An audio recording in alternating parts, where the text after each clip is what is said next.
Let's go. All right, welcome to TTP Podcast, Season 2, Episode 5, with our special guest, Deftwerks. Hello. Hey. Those of our captive studio audience, of course, at the push of a button, they are in the soundboard. So, hold on. I always have to switch to a different page for this. It's not really about. Yes. Hey, there we go. All right, so it's been a month. Things have happened. Things have changed. Purpose wasn't here last month, but he is back. So, Purpose, what was your? I assume you're unmuted, right? Can you talk? Sure. I think so. Yeah, we heard you. So, what have you been up to? What's going on? Where you been? Oh man, so the last couple months have been really rough. So I have been doing schoolwork. Finished up my last core class. I have to take a welding class this summer. It's just an 8-week class over the summer, and then I will have my kit and be done with college. Oh, nice. And then the weekend of Easter, we started the demo on the bathroom at our house. And Nuka and I have been working our butts off on the bathroom. We got everything pretty good. We're going to be working on it a little bit more this weekend. We got all the drywall up and everything in. We just got to mud paint it, and it should be the Duke trim and hang your cabinets and stuff, and we'll be good. So cool. That process was a very, very rough process. There was a lot wrong with that bathroom, and being the only bathroom in the house, it made it was a rough little stint. Lots of going to friends' houses for shower, stuff like that. So it was tough. Yeah, it was a tough couple months there while we were working on that. I've never done renovation on any of my home stuff, so it was a first for me. And just the bathroom has literally everything. It's got the electric, it's got the water, anything that can go wrong, it's in your bathroom. So to get that done, had to replace joist and a lot of, it was completely, we had to gut the whole thing and start from brand new from the foundation up. It was pretty rough. So never done that before, have done it now, and like I said, it was a tough time, but almost at the finish line. I learned a lot, almost at the finish line, a lot more comfortable working on the house. So that's all good. So gotcha. All right, I didn't want to cut you off and interrupt you because you're telling the story, but your mic's being a little weird. I don't know, definitely can you hear that too a little bit? Yeah. You've got a bit of a kind of robotic quality. Yeah, I don't know if you want to try to unplug, test it real quick. Yeah, let me mess around with that. Okay. All right, well, I was going to stay around with it. So we have a new person on the guest this time, and it's Deftwerks in this little box down below me. So Deftwerks, can I give you the 411? Who's Defty? What do you do? What do you do in your spare time? What do you stream? All the fun stuff. I am a dad, a husband. My daughter's 6. She's like the ray of sunshine in my life. Outside of that, video games, streaming, hobby-wise, climbing, painting, all that kind of stuff. It's climbing! I didn't know that. Ooh. Yeah. When I was young, I say when I was young. Oh God, I hate saying that. I'd say, God, about 9 years ago now, I was really into my climbing side of things. And I peed myself there for a second. I think Purpose trying to still fix them. You good? I think you're good. Yeah. Okay. I had I was going 3-4 times a week for about Oh. 3 to 5 hours at a time. So like the rock climbing like in the gym, something like that, or Yeah, but bouldering Oh, yeah. essentially. Yeah. Oh, It was nice. really, really good fun. I really used to love doing that. I did that once, It's but never. It's so much. I guess it's a lot of upper body strength, right? To climb. There's a lot of just full body strength, to be honest with Oh, you. At the like, time, I was the lightest I've ever been whilst being at full height, because I'm 6'3", but at that point I was 78 kilos. So I was stick thin, really. Oh, man. At the time, but yeah, ever since like moving out with my wife and what have you, because we went and lived in Thailand for a bit and Turkey for a bit. Mhm. And I've like my weight went up and up because I just wasn't doing all that activity anymore. But yeah, it's sort of fun. I also like to say paint models and just have time with my wife and my daughter when I can. But Well, when are you going to? Because you said you were going to do. When is the paint modeling stream coming up? I thought you were going to do it. that is a good question. It's going to be soon. I have another streamer friend. Yeah. She is called. I'm trying to think what she's called. Paint to Scale. And we've said that we're going to do a stream together at some point. So, Oh yeah, definitely. Yeah, so I'll hopefully be combining with her at some point to do a proper one. But yeah, I don't know. It's just, I know it sounds silly. When I go to do the streaming, I've got like a ritual that I go through to do the streaming. So with stuff like I will go ahead and do set myself up and everything. But when it comes to doing painting, for some reason I dislike setting up for painting. It's the worst part of the experience. Oh. Is setting up for painting, even though it takes less time than setting up for streaming. It's weird. I know that could imagine. I was just like, that's more. Yeah, it's not as. I would imagine it's not as hard as setting up a stream. Yeah. Yeah, there's a lot more to do. I imagine. You'll know it yourself. Yeah. I haven't done anything creative on streams, only like putting Lego together, but usually that means I have a camera that I try to remember. It's like right here to put my hands under so you can see it, but then the camera appears also looking. So yeah, it's camera angles and painting and stuff are usually hard to remember where you're looking at and where, like the people are looking at to see everything for sure. Yeah. But all right, and update for B, because every time I'm always here every month, and every month when, let's see. Trying to recap. I did this. This is pretty much probably the last update from last month to this month. I went to color my hair. I think I was talking to Faye. And Faye was like, "You should do some like just move the color down and then put an undercolor on top and see if anyone notices that your hair keeps growing out in different colors as it keeps going out." So, but I decided to go a little different. So, I guess yellow and green with the purple tips. Beyond that, work's still the same, so no, nothing has really changed there. And yeah, it's in the same old, like trying to think if anything else happened. This is where I never remember, like, because I'm always here, I'm like, what did I do differently? It doesn't seem like anything has really changed from the last month to this month for sure. But I am house hunting, which is probably different now. So house hunting, trying to find a house to see. So we'll see. I think that comes that point where you can't live at home. I mean, you could totally live at home still, but like when you live with someone who's your mom, it gets to the point where you're like, maybe you want to move out at one point. So we'll see how that pans out and everything.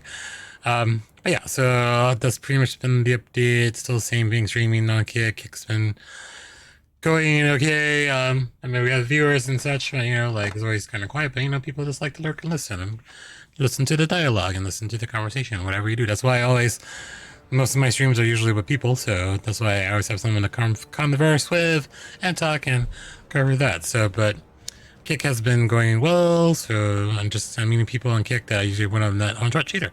So yeah. Alright, so that's the update. Purpose. Did you figure your microphone? Just want to check to see. Yeah, I hope I did. Do I still have roboting issues at all? Do you know? Can you tell? I think it's better. In fact, what do you think? It's better, but you do still have. Yeah, like it's a little tiny. Still have it. Okay, hold on. Yeah. All right. All right. Well, as he's working on that, I'm going to see if I can pull this link up because I can't touch the Discord on this computer because Defty's right there, so it's gonna freeze them. And I was like, Oh, one second. So the first topic of conversation is live action Disney, and we've seen. All right. This Oh. should be better. Sorry. Yes, it is. Don't Yeah, want to yeah. interrupt, but this should be better. Oh yeah, Okay. definitely done better. 100%. 100%. All right, so there's a big trend of Disney lately to do live action films, and they're transporting a lot of their classic animated films into live action. I don't remember the order, but I think Aladdin was probably first, then Beauty and the Beast, and now Little Mermaid is coming out. I don't know if that's the correct order, but they're all been live action. They're all been Disney animated films. So before we go further, let's see if this pops up in a random spot. It does over Dusty's face. I gotta move it again. All right, so it's over here. All right, so we're going to just partake in what the just to watch. And purpose, has your family interested or seen the Little Mermaid live action trailer and wanted to go see it? Apparently, I'm going to try and skip Monday. Oh, really? All right. It sounds like Nuka is gonna try and make me go. I'm not that interested in that movie in particular, but you know, all the girls are, and Nuka is. So I'm probably gonna go see it. Yeah. All right. Here, let's watch a quick and I'll get Deputy's opinion. Let's see if it should plays. Oh wait, it's muted. I thought I'd have a quick check to see whether or not which was the first kind of live action.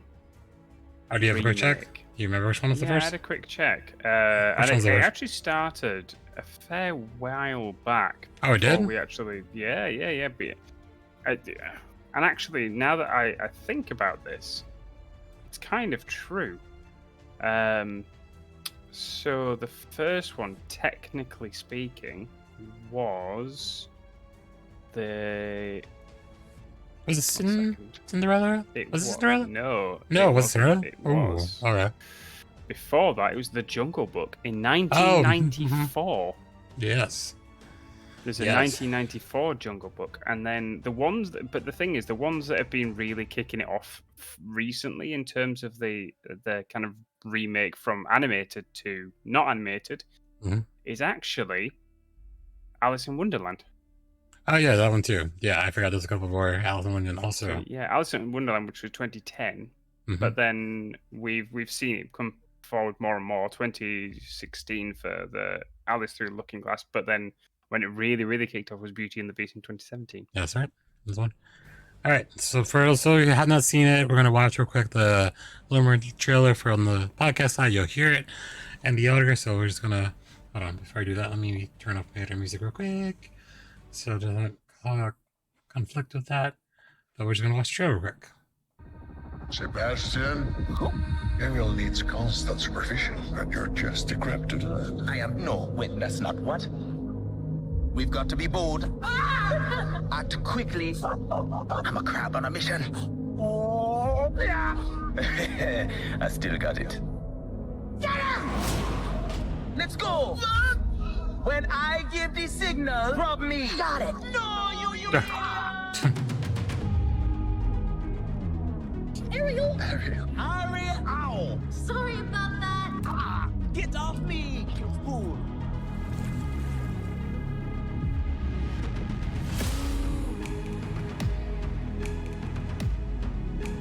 This obsession with humans has to stop. I just want to know more about them. Your father wants you to stay as far away from the human world as possible. Can you help me? Ariel killed the prince yet? Not kissed, your bird brain. Poor child. The Sea Witch? What has your father told you about me? You like to stir up trouble. I'll make you human for Awkwardly, 3 days. that's in the way. Is that even possible? It's what I do.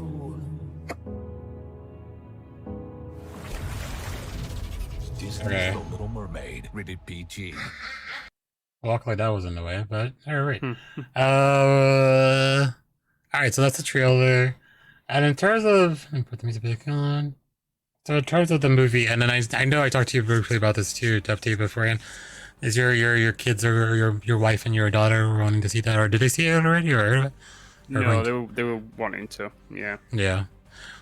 So it is a kind of a classic movie, and then like the one thing that's stand out, and I guess from I think even from casting from like Aladdin's to also Beauty and the Beast, like that transition of the lead actress. So like I don't know, like I guess like is that I know like it's for people who have seen the animated film and seen like the characters portrayed, you know, like relatively white, and like I didn't. Oh, it's just I don't know, just like does the casting choice make it like more authentic, or does it make it more? Because like it's live action, so I'm not sure anyone's opinion on the casting choice, and I'm not sure I've ever seen or let me see if I look up real quick.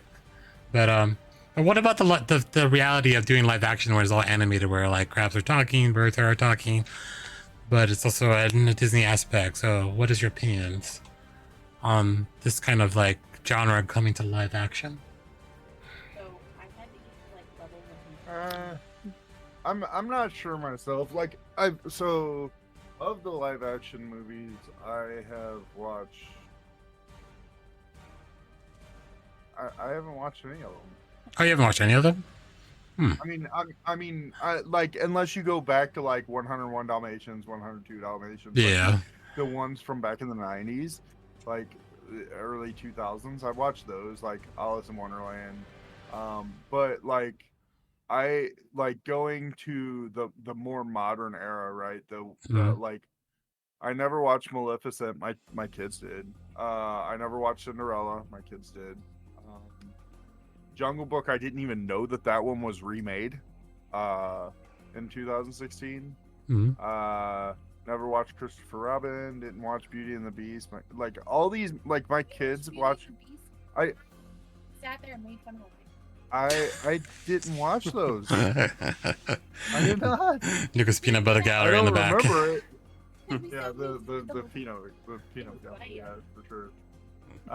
But yeah, I did.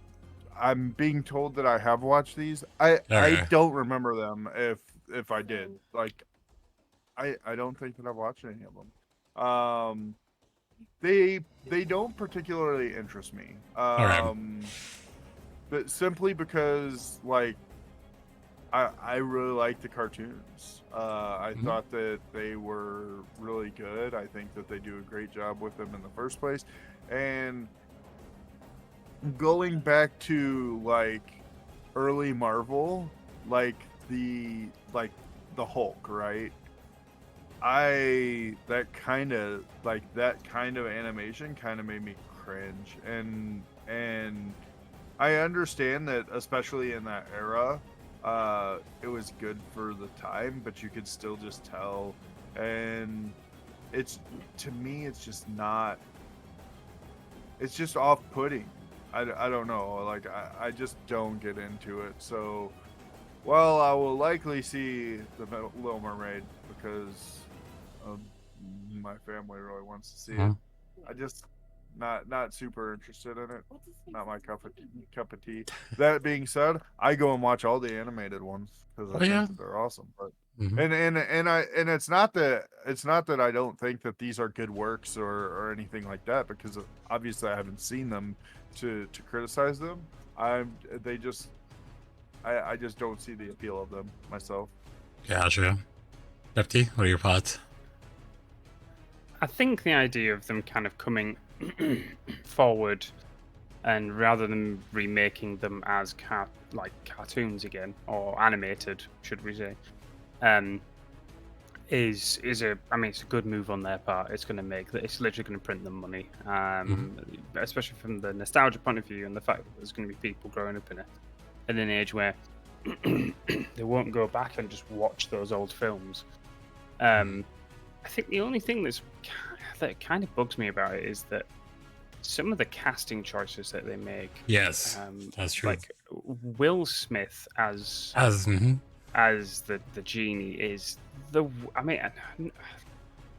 he's the worst. I mean, he has a charisma to him, understand, but no one can replace Robin Williams. Absolutely no one. He is just phenomenal. Or was. I assume it was at the time probably when Robert Williams passed, right? So that's when the Aladdin probably came up after. I would assume so, because yeah, I think the only other thing that I've got as a bit of an issue is is that there's been a big push recently to do adaptations of things and have more of an approach towards different I don't know, different ethnicities in the films and stuff. And I think it's such a shame that although they are taking that approach, like with the Little Mermaid, or even going to the Velma program that's recently come out. I don't know if you've noticed that they've changed the race of the people, and it's like always the ginger person who gets the short end of the straw. Oh And yeah. it's like first of all, there's so many amazing like there's a lot of amazing programs or films out there like there's the Disney one that's really good and it's set in Louisiana. I'm trying to think of what it's called. Princess and the Frog, is it? Oh yeah. Yeah. Yeah. Yeah, and that's an amazing one. I'd love to see that as a live action, and it is properly like set in the ethnicity kind of bandwidth that'd be just brilliant for the Right. live action and for their own sales. Or just go with something original would be nice. That's so true. I think it's right because like I think I was trying to touch it on the casting because like that is kind of off-putting because like you see something in your head and you look in the live action and you're just like a little slightly different. I'm not saying she's a bad actress or anything or saying anything on what work she's previously done, but just like because you're going based on something that's already kind of been like established. Yeah. So like if you don't look like what you see, like I think the one example I would bring up is you ever seen like The Last Airbender and when how they cast the actual movie by M. Night Shyamalan, which is totally awful in comparison to the TV show. And I think there's one of the other things to like span across is like, I mean, it's good in this way, it's like the making the characters and races diverse, but then it's like the cross between if you're doing something new, then maybe that would be good. But if you do something that's already established and kind of, I mean, stick to it. Yeah, to do that, and that's the case. But like some aspects would be, but yeah, I mean, like the live action thing to see how things done in live action is always interesting. So I definitely want to, like see how it is. Like, and I think in comparison, Beauty and the Beast has been done so many times, like in like TV and movies and like animated. So like, I feel like that formula of how they did it, like, I guess to have like, what was her name? Shoot. Hermione or her playing Emma Watson. There you go. Right? Yeah, Emma Watson. Yeah, so that she played that, so that it's being recognizable to pull in that role and the singing. And I don't think in the trailer didn't really show any singing yet. So hopefully, I don't know, there aspect they're hiding or maybe there is something in singing, but we'll see. I think they do as like a background bit, but nothing outstanding, Oh, nothing outstanding. Okay. Because like that's how the animated film too. Yeah, exactly was singing. So, but I mean, it is a thing, and then I think it's like the state of Hollywood still as it is. Like a lot of things have been like repurposed, reimagined, going forward. Like necessarily not rebooted, but like the creativity has kind of still scented. But I meant to create a franchise already established and put in live action for not necessarily geared towards us who've seen the animated film, probably more geared towards the younger kids who like to see a mermaid and talking crab and everything. But if you ever do a show at Chat or anyone's watching, maybe haven't also watched the animated film if they haven't seen it. But I'm going to be highly doubtful. I don't know if anyone actually has not seen it, but yeah, go ahead. So a counterpoint to, because I agree with you in a lot of ways with the ethnicity changing being a little off-putting, but I do think that in this case with the Little Mermaid, it actually does make sense. I think that living as deep under the sea as they do, being down as low as they are and whatnot, it would make more sense, right? That like because a darker skin tone will absorb more heat, wouldn't it? So in that event, like you would expect that they like the lower the life that low would be a darker complexion, So I mean, it scientifically it makes a little bit of sense, but at the same time, like I do see the other point. I I think that like that type of thing isn't too big of a deal. But there are cases where it is, where it makes no sense for a recasting. For example, you use the Velma thing, and I haven't watched that.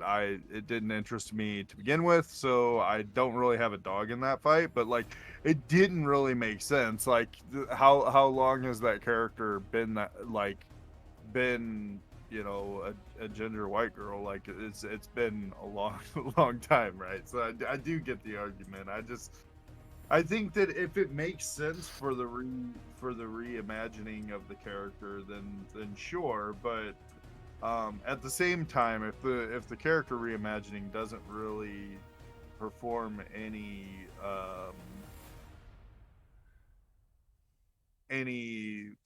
there's no reason for it, then to me it doesn't like then it's going to be a little more off-putting. And I actually hold this stance very I am not a fan of the way that that Marvel does it.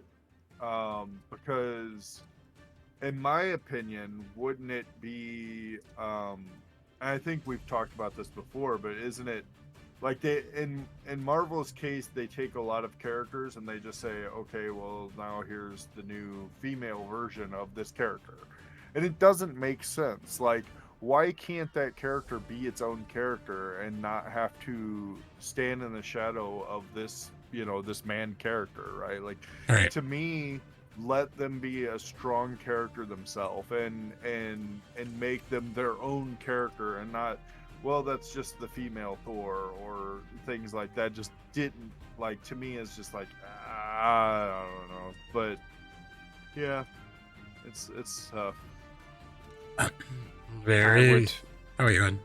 I would provide a counter argument to your counter argument. Oh, dang. Right. Only that a lot of like fish and stuff under the sea that get to a certain depth actually just lose color completely. So I'd probably say it's more likely that it just wouldn't have color in there in the first place. If she had see-through Fair skin, enough. I would just that. I mean, that would be so lore accurate. Really, she would just not actually have a color of skin because it would just it should be. I mean, you go down and you see they have to use bioluminescence to be able to see each other because of just how deep they go. Because it just, do you know what I mean? Right, yeah. You're absolutely correct. In terms of my only statement in terms of Marvel is and DC and what have you as a result is, unfortunately, and fortunately for some, I suppose, they have like almost 100 years of comic books to draw back on, and over the course of that 100 years they have literally just done a male and female of pretty much every single idea that there is possible at the minute for some form of comic book character. And so they've always got that like loose card in the back of their pocket that they can always bring out and be like, and this is the female version or this is the male version and stuff. And I know exactly what you mean in terms of it's a bit of a shame that they can't just be like an independent character. It's just, to the extent where there was actually a stint in comic books where gorillas were banned because every single week they would have gorillas on the front cover of their comic books because they sold for some reason. They don't know why they sold, but they did. So it's like there's been so many stupid like story elements that have come into place to kind of expose like the male version, the female version, the gorilla version. It's genuinely a thing. Feel free to look it up. It's stupid as, but like there's a gorilla Superman and everything. It's ridiculous. Oh, dang. Purpose saving the response, or are you good? Yeah. No, I mean I do agree. I mean my only like so like one of my favorite characters, and I know I've talked about this before, is Miss Marvel. And Miss Marvel, yes, I do know that, you could akin her to like a mixture of like Mr. Fantastic and another character or something, you know, like, but she's very unique and she was created like she was a new character they created that represented a, you know, a underrepresented ethnicity and you know, the female gender, which really I felt was awesome. And then her character is just so cool on top of that, right? So like, to me, like, that was like the, you know, the it was just the pinnacle of, you know, what I would like to see them do is, you know, again, you could say that she's kind of like Mr. Fantastic because she's like can get big and stretchy and all this the stuff that she can do, but really realistically her powers are completely different from him, and like they just came up with a new character who has their own personality, who isn't in the, I mean, kind of in the shadow of Captain Marvel, but not in the shadow of any of these other characters. And I just think that they did such a good job with her, and I think that, you know, it could go a long way to try and find ways to expand upon their, you know, um, the characters. I like, and another thing is like, I do agree that like they're just like the gender bend thing is like they've been doing it forever, right? But like at the same time, like even though she is very similar to other characters, like she doesn't have like really any interaction. Like she's not overshadowed by this character. She's completely separate from them, and unless you are already um accustomed to the universe, you might not even know that there's another character like her.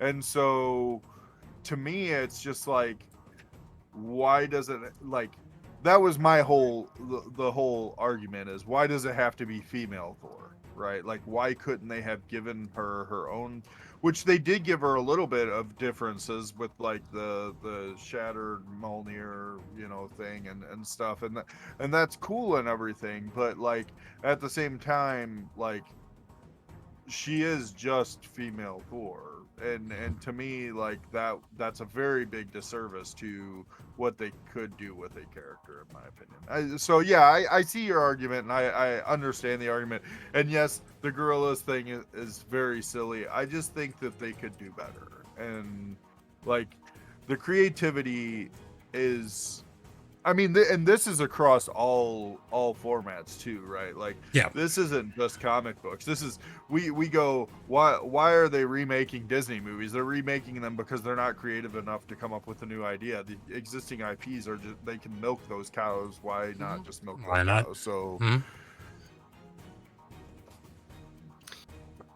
Very okay. it's much easier for them to use that, to just use something that exists than to create something new. Something new. Yeah. It's interesting because they I think the Marvel slash Disney are always really afraid to pull out of nowhere one of the other kind of Marvel properties. It's weird that they are, because like Guardians of the Galaxy, they plucked that out of nowhere a few years ago because of I'm trying to think of what his name is now, but James Gunn. He's done. Yep. Yeah, because James Gunn decided to go so loyal with it. And I mean, if you go back to the original comic books and the actual like intro scenes and stuff like that, you can see just how loyal he was when he decided to do like the Guardians of the Galaxy stuff. And it was, I mean, it's amazing. Like, that was such a brilliant move on their part, because it was something that was original. I mean, it's not original compared to the comic books, but in terms of like seeing that on the big screen, that was original. And I know there's so many amazing films out there that do all sorts on every side of the field or what have you. My favorite comic book film out there is nothing to do with Marvel. It's nothing to do with DC. My favorite is V for Vendetta, and you want your originality, you see those sorts of films. You know what I mean? You go for those types of films where they are so original, so amazing. And like V for Vendetta, he's not he doesn't actually have like powers as such. He's not invincible. He can take a lot, but he's not exactly invincible or anything. And it's just a shame that not many more kind of go for that. Apart from like recently with Sandman, that series on yeah. Netflix Mhm. was so good. Yeah. Such a good series. amazing. That was good. Hi, Emiko. Hi, Emiko. Yeah, it was absolutely amazing. It was fantastic, and I really hope that they keep with this of doing the more original stuff because oh my god, it's just fantastic. I think, and to your point, the it's not that doing a comic book in general is always a bad thing. It's just do one that hasn't been done, right? Like we've seen a lot of these stories how many times. I mean, Spider-Man, we're to the point of how many different versions of Spider-Man, how many different versions of Batman have we seen? Yep. And it's like you have such a huge catalog you could pull from, and you just go back to those. And I really liked your point when you brought up the Guardians of the Galaxy because it was out of left field. No one saw it coming, and then a lot of people didn't even know what it was, and then they're just like, "I love these characters," and it's like, yeah, they did such a good job. James Gunn did great as far as staying true to the comics and really staying true to the characters and making those characters are already characters that anyone could love, and to put them on screen and just get them into the spotlight, so to speak, really made me happy too. And one 100%. show I want to bring up before we have to move on to our next thing is that they just released, 'cause I saw when I was at Comic-Con last year, but the Disney series American Born Chinese, I don't know if you guys heard of it or seen of had any ring. So it's kind of like it's based on like the was it oh shoot the Monkey King from like Asian folklore and I guess martial arts, and it has like, let me just check the cast again, hold on. So it has, I just started watching, so I haven't got too far into it yet, but Michelle Yeoh, Daniel Wu, I think, are like bull. But yeah, Monkey King was like a very good, it's a very old story that I don't think has been retold as. Oh yeah. Yes, I'm gone. Thank you, Yumiko. But yeah, but it hasn't been told as often, and I think it's good too because American Born Chinese is bringing it. It's kind of making it more modern to bring that story in, and it's a very good portrayal because most of the cast are are Asian, and it's a very good representation of it. So if you guys see it, but here, let me see if I can. Hold on. You guys haven't. Go ahead. Can I make a point that I've just realised whilst we were talking about this earlier? You know how we're doing all these live action like remakes of all these bits and pieces? I mean, I know that when we were younger, we used to. It doesn't matter of your gender or anything. We used to watch stuff like Sleeping Beauty and stuff. It didn't matter like how. It's just you were a kid, so you would watch anything pretty much that your parents would stick on, right? Yeah. There's been very few live action remakes of Disney properties that this is getting back to what Purpose said. Very few Disney action remakes that actually tickle like the kind of more male orientated or the masculine orientated kind of ideals in films. Like there's as we were growing up and stuff, there was always that thought of the handsome prince saving the day, and it tends to, I mean, in terms of how we see things, it seems that's one of those things that people go kind of towards when it's like the heroine idea sort of thing, and but there's not really many that were ever kind of tailored towards the more masculine side of things. So that's true. I kind of understand what Purpose is saying in that response. Yeah, so that I mean, it's not popular, right? Exactly. Well, it's only going to sell so much, whereas there's the potential if you do like Sleeping Beauty or something that there's more chance of you going to get both sides of it. Very true. All right, so here, let me pause it again. just for recap purpose, have you heard of the series American Born Chinese or no? No, I have not. Okay, so we'll watch it real quick just to kind of give a recap. So, you in podcast land, we are going to watch real quick the trailer for American Born Chinese from Disney Plus. You know, people love this. It's good for you. Right, but this one looks like it's giving me the thumbs up. So, do you have a lab partner yet? Is there a Jim Wang here? Wang. This is Wayne Chung. Wei Chen. He's a new student and he's Chinese, like you. He's gonna tag along to all of your classes. I found seats for us. Come on. Except in math. He's way ahead of you in math. I just want to be a regular guy who does regular stuff. You made a new friend. Just thought this year was gonna be different.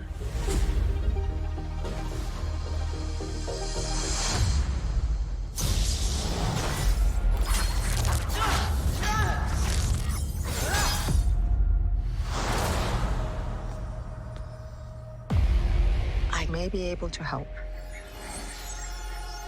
What's going on? I'm not from this world.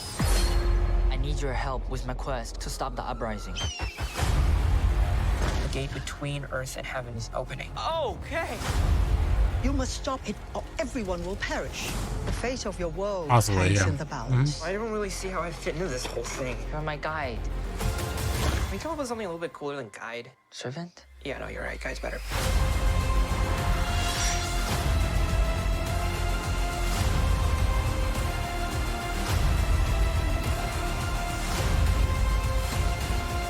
It will be difficult and dangerous. Be the hero. What if I'm not, though? Fate is not decided up there, but down here. So freaking unbelievable. Everything is more connected than you think. Huh. Yay. So yes, that's a very good Born Chinese. It's on Disney Plus. I think started just premiered recently, but I think it's a good original. I don't think I've ever seen anything as this in what do you call it, mainstream for a while, because like that story I saw when I was a kid, and I don't think that's been repeated as often. But of course, again, it comes back to the fact that, you know, it is still, I mean, I'm not sure probably that's been out there, but they just revamped it for the next, you know, the newer generation at this point. So, but yes, okay. It's one of those stories you hear every so often just pop up. I mean, they tend to make a few more games out of it than they do the stories for TV and stuff. That's true. But it's definitely a good watch, or should be a good watch show. It's coming in now. All right, so we're gonna kind of switch gears because we've been 43 minutes, so we're good chatting, but you know we have to kind of progress the show. So first, ask me any question. Yes, but can we? Hey, what? Short rounds in that movie or in that show, dude. Short rounds in there. I have to watch it. Oh, you have to watch it. Yeah. Wait, what? Oh, yeah, you have to watch it. Yeah, exactly. All right. So, first, I has to ask me anything question. As for me, so Defty, I always wanted to know this, and I haven't had a chance to ask you yet. How did you get into voice acting? All right. When I was younger, I mean, I used to like watching and listening to voices and stuff. In terms of like on video games and all sorts. I used to play stuff like Command and Conquer, and I always used to love the idea of doing the Comrade General, you know, all the voices that they would do during the course of the things, and I'd just try and kind of repeat along with when they were doing the voices, and then it kind of got to the point where this wasn't even out of high school. I was like, I'd look in the mirror and just try and do the voices, try and do like the, you know, what I can.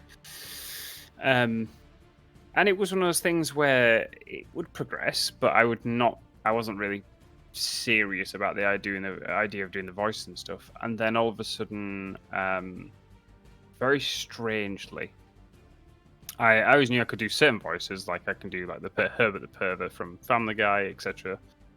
And then all of a sudden, I was at work, and there was a guy who I've doing a Scottish accent is an accent I love the idea of doing. I absolutely love the Scottish accent. And there was one guy that came into my work and he came to talk to me, and he said a word to me. He said wild, right? And he meant wild, but obviously the way that the Scottish accent kind of sounds and puts that forward is wild. And it kind of clicked into place with me. I was like, holy crap, I think I just need kind of a word to get me in there. Like, it's like some sort of word that would just kind of set me off so I could actually keep doing the accent.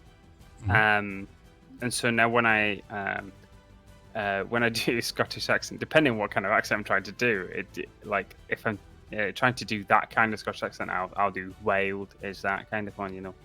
But like if I do, it's gonna sound stupid while doing this, saying this on a podcast, but like another one that I would do is trying to do a sexy voice as a Scottish person, you know. What? Why don't you like her? You know, that kind of thing, right? And just be a bit like sexy with it. But I know it sounds stupid, but at the same time, there's a lot of people out there that really like a Scottish accent as a sexy accent. Oh. And it kind of works. It's a way of getting me into it, you know.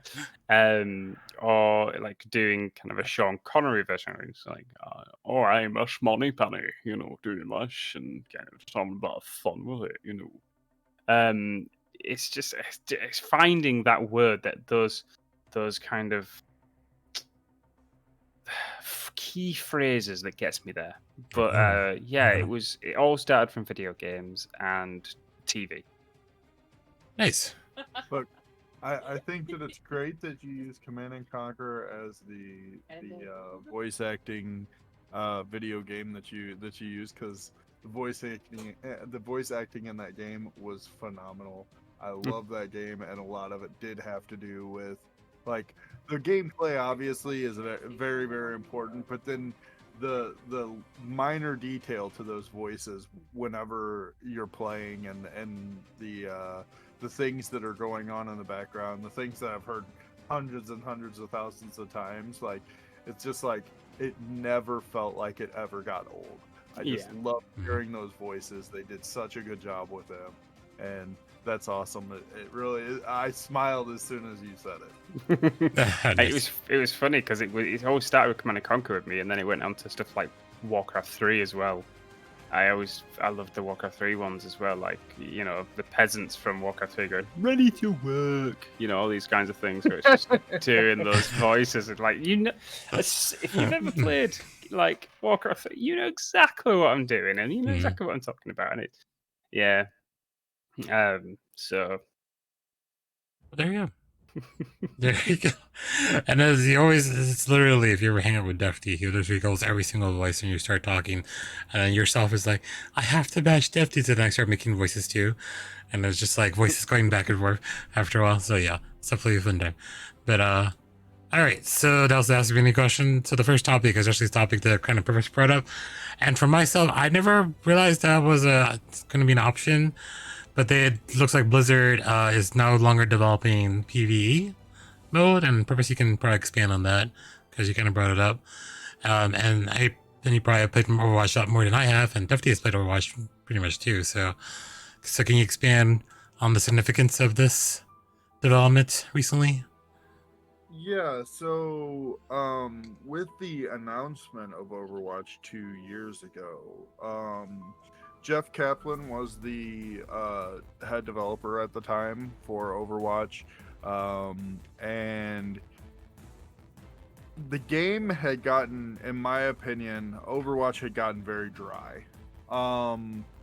The game modes just weren't there for me, and I was having a whole lot more fun whenever they would do the PvE stuff. They would do little events where you would do. It almost felt like a horde mode, and I know that's not everybody's cup of tea, but I thought that it was a very new, fresh take on the Overwatch aspect. And to me, the thing about Overwatch, the thing that really drew me to the game in the first place, like before the game ever came out, I knew that I was going to love the game. How did I know? They had such a good lore behind their characters, and all of their cinematic movies and all these things that they would put out for each character release for like they would just constantly be putting out more and more lore, and they were using those in order to expand their world. And at some point I felt like, but the game's just a PvP game, and like, so that lore really doesn't mean nearly as much. And so whenever they came to announce Overwatch 2, what they announced was a new mode called Hero Mode. And Hero Mode looked amazing. So the idea of Hero Mode was it was going to be a multiplayer PvE experience, where you got to play through certain Overwatch missions that they talk about and throughout the history of the game, and you get to do things with each character that we know that they've done in the past based on the lore that they've put out, but like you get to take part in that and really feel the through gameplay get to feel the connection with those stories. And so the idea behind that whole thing was Hero Mode had, it was very similar to the normal Overwatch experience, except that you had like talent trees, so you could change the way your character worked a little bit, which was kind of cool because you see the characters in the cinematics do things that you just can't do in the game, and it gave you the abilities to do some of those things. And then they also had like a leveling system for your characters and things like that. So it really looked to me like it could be a very fun experience. It was the reason I looked forward to Overwatch 2. And so when they announced that Overwatch 2 was launching early and that they were going to only launch the PvP multiplayer, to me it felt really cheap. You're just, all you're doing is just releasing a couple extra characters to Overwatch, releasing one or two more game types, and then saying it's a new game, and it's not. Right. It's not a new game. And so, but they moved to the free to play model with Overwatch 2, which, if I am to understand, Overwatch 2's Hero Mode was not going to be a free to play model. But basically, over time, they found that they were putting a lot of time and development into this Hero Mode that they announced, and they felt like they were because everyone has to be a damn games as a service video game now. You can't just release a game. You have to constantly be releasing updates. They couldn't increase the amount of staff that they had working on multiplayer while keeping enough people to actually deliver the single player, basically. And so their overall solution was scrap the single player or the PvE mode that they were going to release and be done with it. And to me, that was the only reason why I wanted to play Overwatch 2, because I've already played Overwatch. I've played Overwatch for years, and it did, like, just releasing a new character is not enough for me. I personally am so over the games as a service model. I just really wish that not every game had to be that model, because I would just like a game that I could play single player and be fine and not have to worry about, oh, they gotta release something new.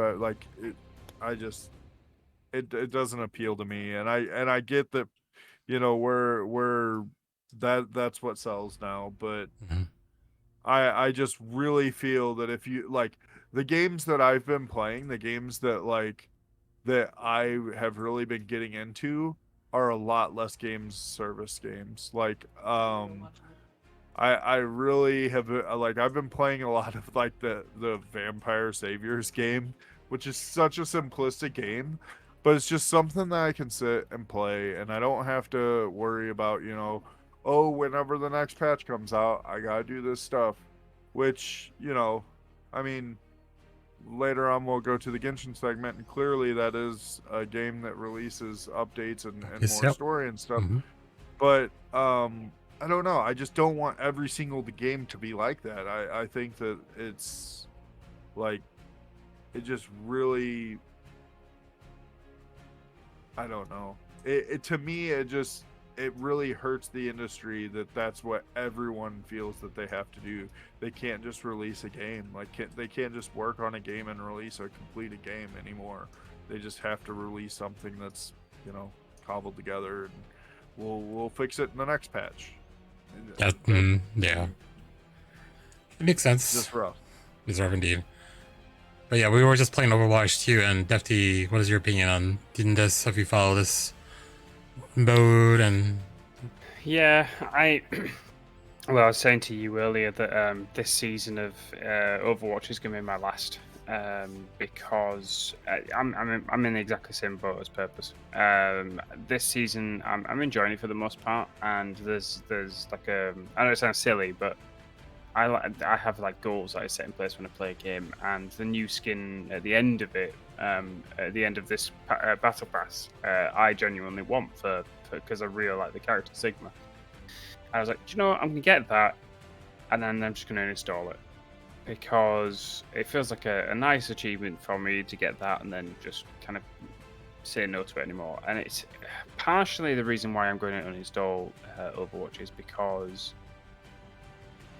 I just hate the idea of, you know, over 3 years ago now, them basically saying, yeah, this is all the new game's going to be and stuff. And then there's such a lack of content for Overwatch 1 during the course of that time.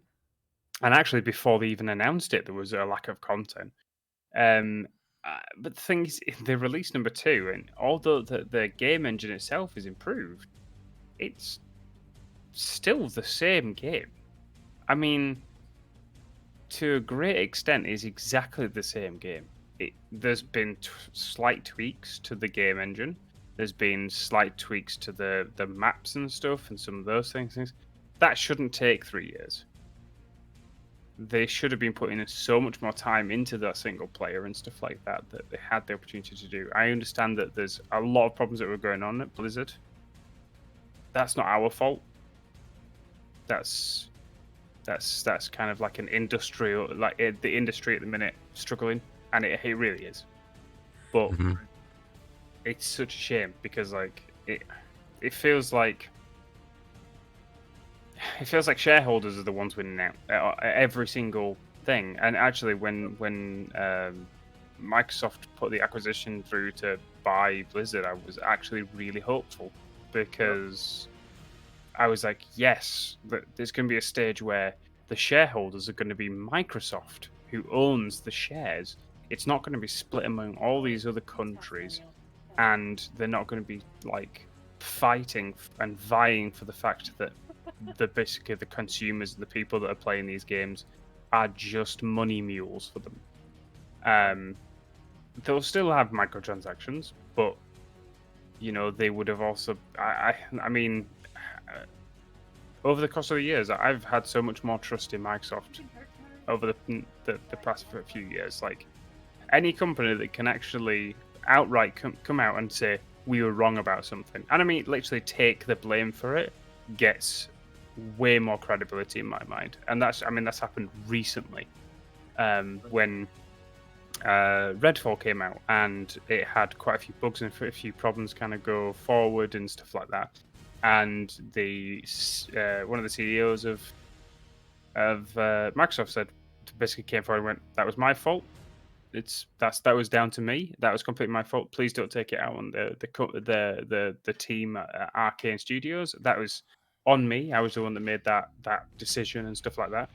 For someone like that that's so high up to actually take credibility for something like that, and now they're getting blocked. And by the way, the reason they're actually getting blocked from making the acquisition is because the person in England who has put forward the block is also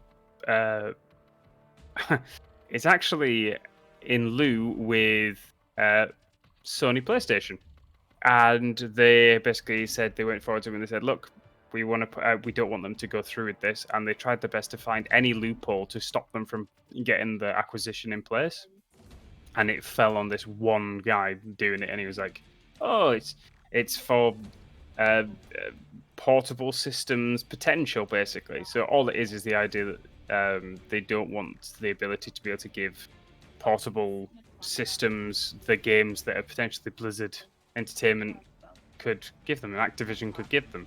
Well, Microsoft doesn't have any say in that, and hasn't had any say in that for years. It's just the fact that they were just trying to find any system in place to do it. But it's such a shame. Blizzard just keeps making their wrong moves recently, especially with Overwatch. Like, Diablo's doing great. World of Warcraft, for the most part, is doing great. StarCraft is just its own beast that just rules the Korean scene. Weird. So to echo that point a little bit, so like to echo that point, as much as like, if you would have asked me like 5 years ago, would I be okay with Microsoft acquiring Activision Blizzard, I would have said hell no. There's no way, right? Because I've always felt that I was kind of like worried whenever like Disney bought Marvel, right? These bigger companies buying, most of the time it just doesn't ever go the right way for the consumer, the viewer of the product, right? But Microsoft has done such a good job at, they acquire these studios and then they just let the studio do what the studio needs to do, and then they expect that whenever they do what the consumer wants, that they're going to make money on it. They're not worried about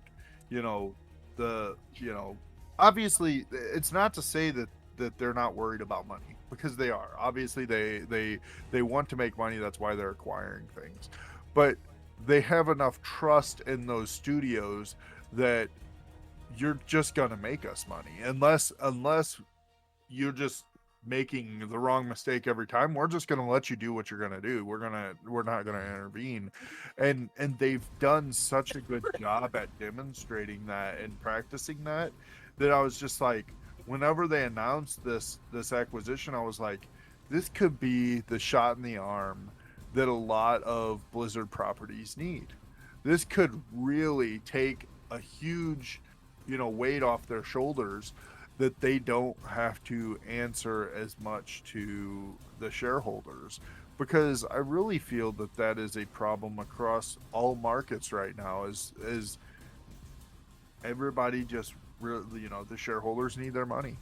You have to make them money. If you're not making them money, and so every decision, no decision is based on what's right.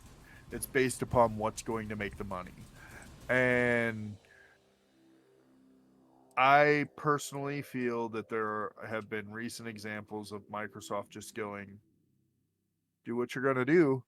And then even if it's not doesn't make a lot of money, as long as it's not negative, right? Like, as long as they're turning some amount of profit, then, oh well, they did their thing. They tried something. I was super excited to see what games could be whenever they buy Activision Blizzard. There's a lot more games than what is currently released that are in the back catalog that will never see the light of day, right?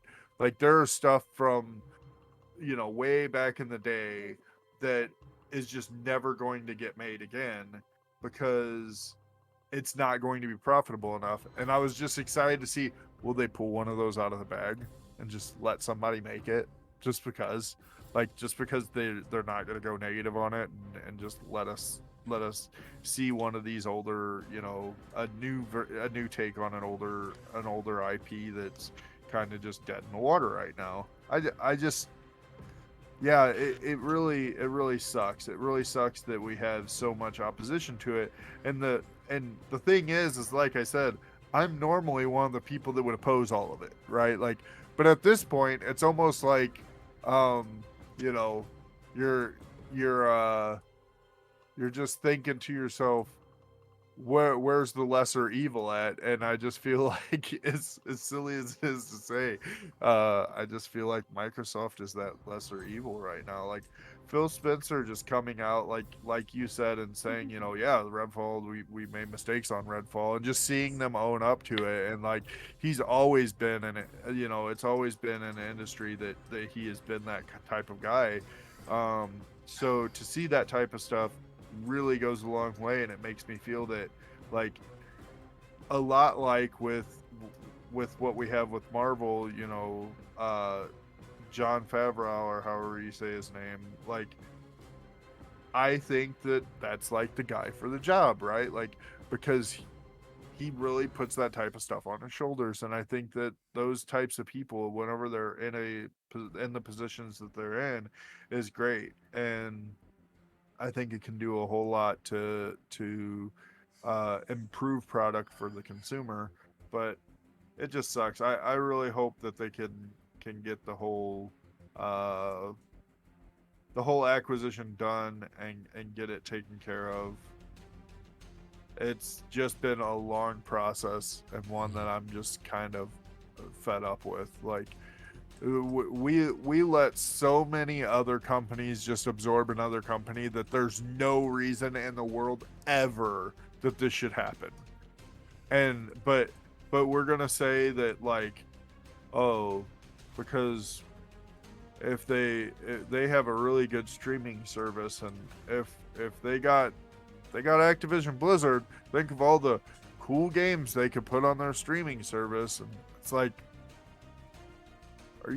that's really your point of contention here? That's the best you can come up with? Like, that is just ridiculous. Just ridiculous. I agree. Well, I think from my standpoint, because like I think you guys have played Overwatch a lot more than I have, and I only hopped on Overwatch when Overwatch 2 came out, so I never heard of the PvE. But after looking at Overwatch 2 and looking, like, it just doesn't seem like there's anything innovative except for the way the dynamic is, and I guessing the dynamic of those, the roles and the players, and like how they interact as a team it hasn't changed drastically, I assume, from Overwatch 1 to Overwatch 2. Like, it's still the same. There's only five members on a team now, right? Right. Mm-hmm. Well, it used to be 6, so that makes it a new game. Oh, it's a new game. Well, there you go. Just like those tiny little tweaks here or there. But yeah, so it does make sense. But yeah, I could see like how this mode would definitely upset, because I think promising this mode for a while and saying, hey, no, we're not going to do this anymore because it's too much work. I'm like, that sucks. Like, that. Yeah. So the other side to it is, one of the things that Defty said is exactly why they scrapped it, and that was Overwatch 1. There wasn't really that many content updates. Like, they did not put out a lot of content, and so they had gone a while in Overwatch 2 without putting out content, and they're like, oh, if we just keep doing this, then so they scrapped the one thing that I personally was excited for, which sucks because, as Defty said, what were you doing with all that time? Like, we're talking about a lot of time here, a lot of development time that just feels like it was like, I understand they had issues and things, but it feels like a lot of that time was just not utilized properly, and not enough was put into it. Because if that's the scapegoat, if that's what we're pinning it on, is this content, like, we have to put out more content for this other thing, like the So you're just scrapping all the time that you put into the single player mode or the PvE mode, however you want to say it, you know, the co-op mode, like that all just gets scrapped, and it's like, well, how much time did you really put into that? You couldn't have put that much time into it, because you, like, since we saw the initial trailer where it showed the hero mode, we haven't seen it since at all. They have not shown anything. It's almost like it was scrapped immediately after Kaplan left, and they've just been waiting for a time to announce it, which I called that as soon as Kaplan left. I told New Guy, I said, they're not, the Overwatch 2 is never releasing. Like the PvP is gonna release, and that's all we're ever gonna get, because it just didn't make sense at that point. Like, it didn't make sense for them to release it, and it really sucks for me, because like I would go and I would look on, look in Reddit comments and things, and Reddit, the Overwatch forums, a lot of these places, I can understand why they scrapped it, because I was like, whenever they released Overwatch 2, quote released, right? I was super upset that they didn't have hero mode. Why didn't you wait and just release it with the hero mode? That was my take on it. And whenever I went and made posts on these websites about it, I was absolutely pounced on about how no one cares about that game mode. What? And I just think that that's so far from the truth. No competitive players care, but there's a huge sect of gaming that is not competitive. And that's all that we try to do anymore, is just make a competitive, like, everything has to be esports. Everything has to be competitive. And then as a result, like, there's no place for the casual gamer, like, or there's very few places for them and these AAA titles. And it just sucks, because, like, I can be competitive, but I actually prefer to just chill, just be a casual chill gamer. Right. I like to optimize the way I play, and I like to, try and get all my edges and things. It's not that I'm not competitive. It's just that I don't want to play, going back to a really old term, right? What was it? Whenever, I can't even remember the term. It's been so long, but I don't want to be like, every game be like, oh, you gotta be in the esports crowd, right? Like, I don't care for that. That's not what I care about. And it really felt like, especially with Overwatch, they pushed esports so hard in Overwatch. Like, they put an esports viewer in their game so that you could watch esports, which, let me be clear, I don't know that anyone ever used that. They put so much work into that, and, like, no one cares. Like, I just, I don't see it. I don't understand. Like, it was just, to me, it was just such a fumble. It's such a fumble. I'm done. That's all I got to say. That's all you got to say. So looking at the roadmap, I have to be done, because I could go on. You could go on. Yeah, that's true. That's very true. Because it'll be like a 2-hour podcast. So the roadmap does say, like, at this one article, like, was supposed to be like story missions in season 6. So, like, I guess our season 5 going forward, it was going to start. So, like, based on the timeline where we were, like, they never got to that point, I guess. Yeah. Yeah. Well, the thing is that it's not that they were going to get rid of PvE. It's what they were going to do is we were going to do.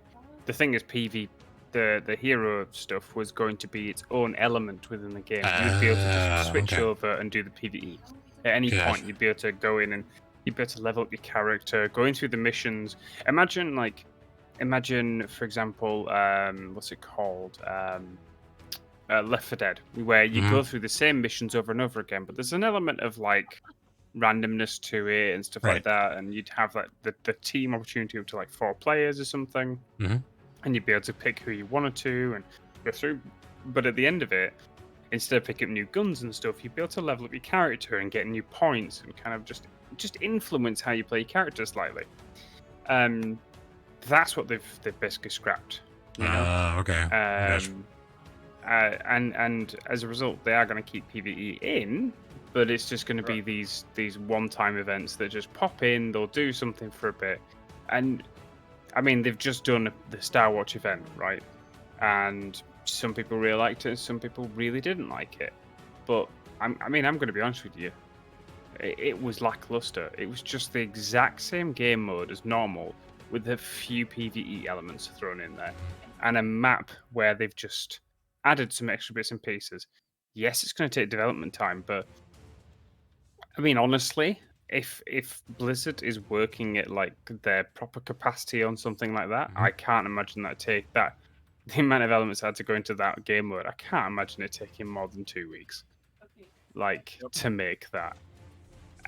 I mean, years. they've always had, like, I shouldn't say always.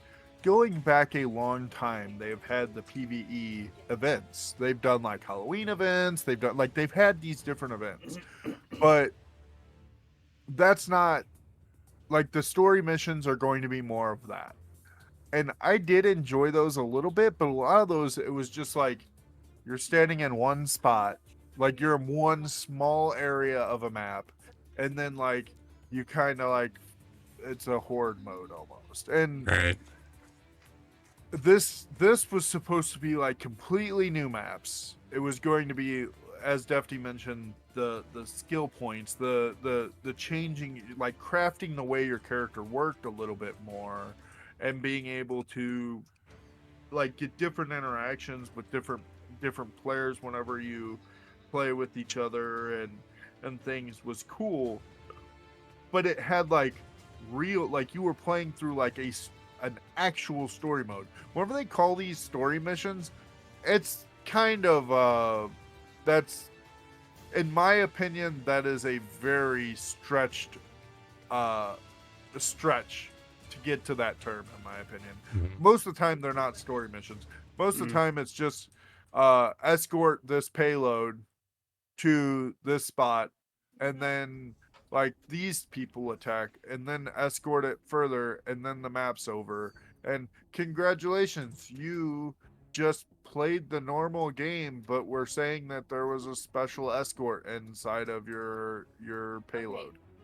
Like it just wasn't like that type of interaction isn't what I'm looking for. I'm looking for where they like legit, like it looked like almost Halo style hero like story mode, right? Like it was complete maps where you were playing through a story, there was stuff going on in the story, and like Defty mentioned, it will probably, you only get to play through it a few times before you get old, but who knows? Left 4 Dead, how long did a lot of people play that? Series? They're still playing it. Still playing it too, right, yeah. they're still playing it because like it was interesting enough gameplay, and I felt like that was what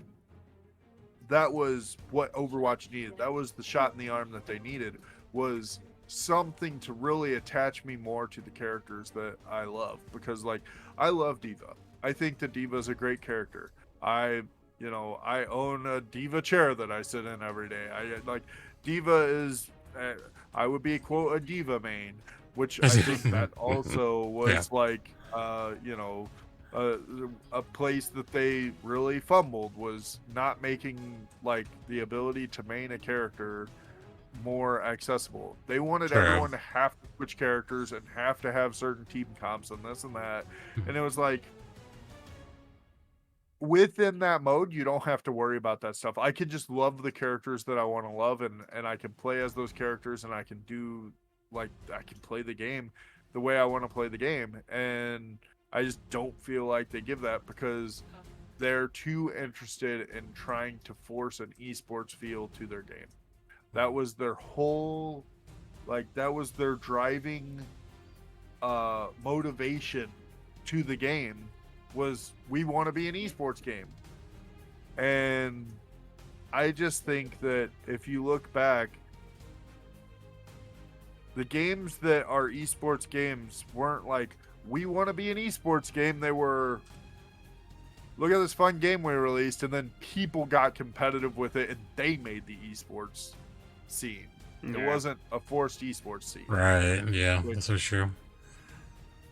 I'm going to point something out. I've just been, whilst you were talking there, just whilst I was listening to you, I've turned down the trailer, but I was just watching the original trailer for the hero mode. And I will just point something out to you. The maps that were introduced to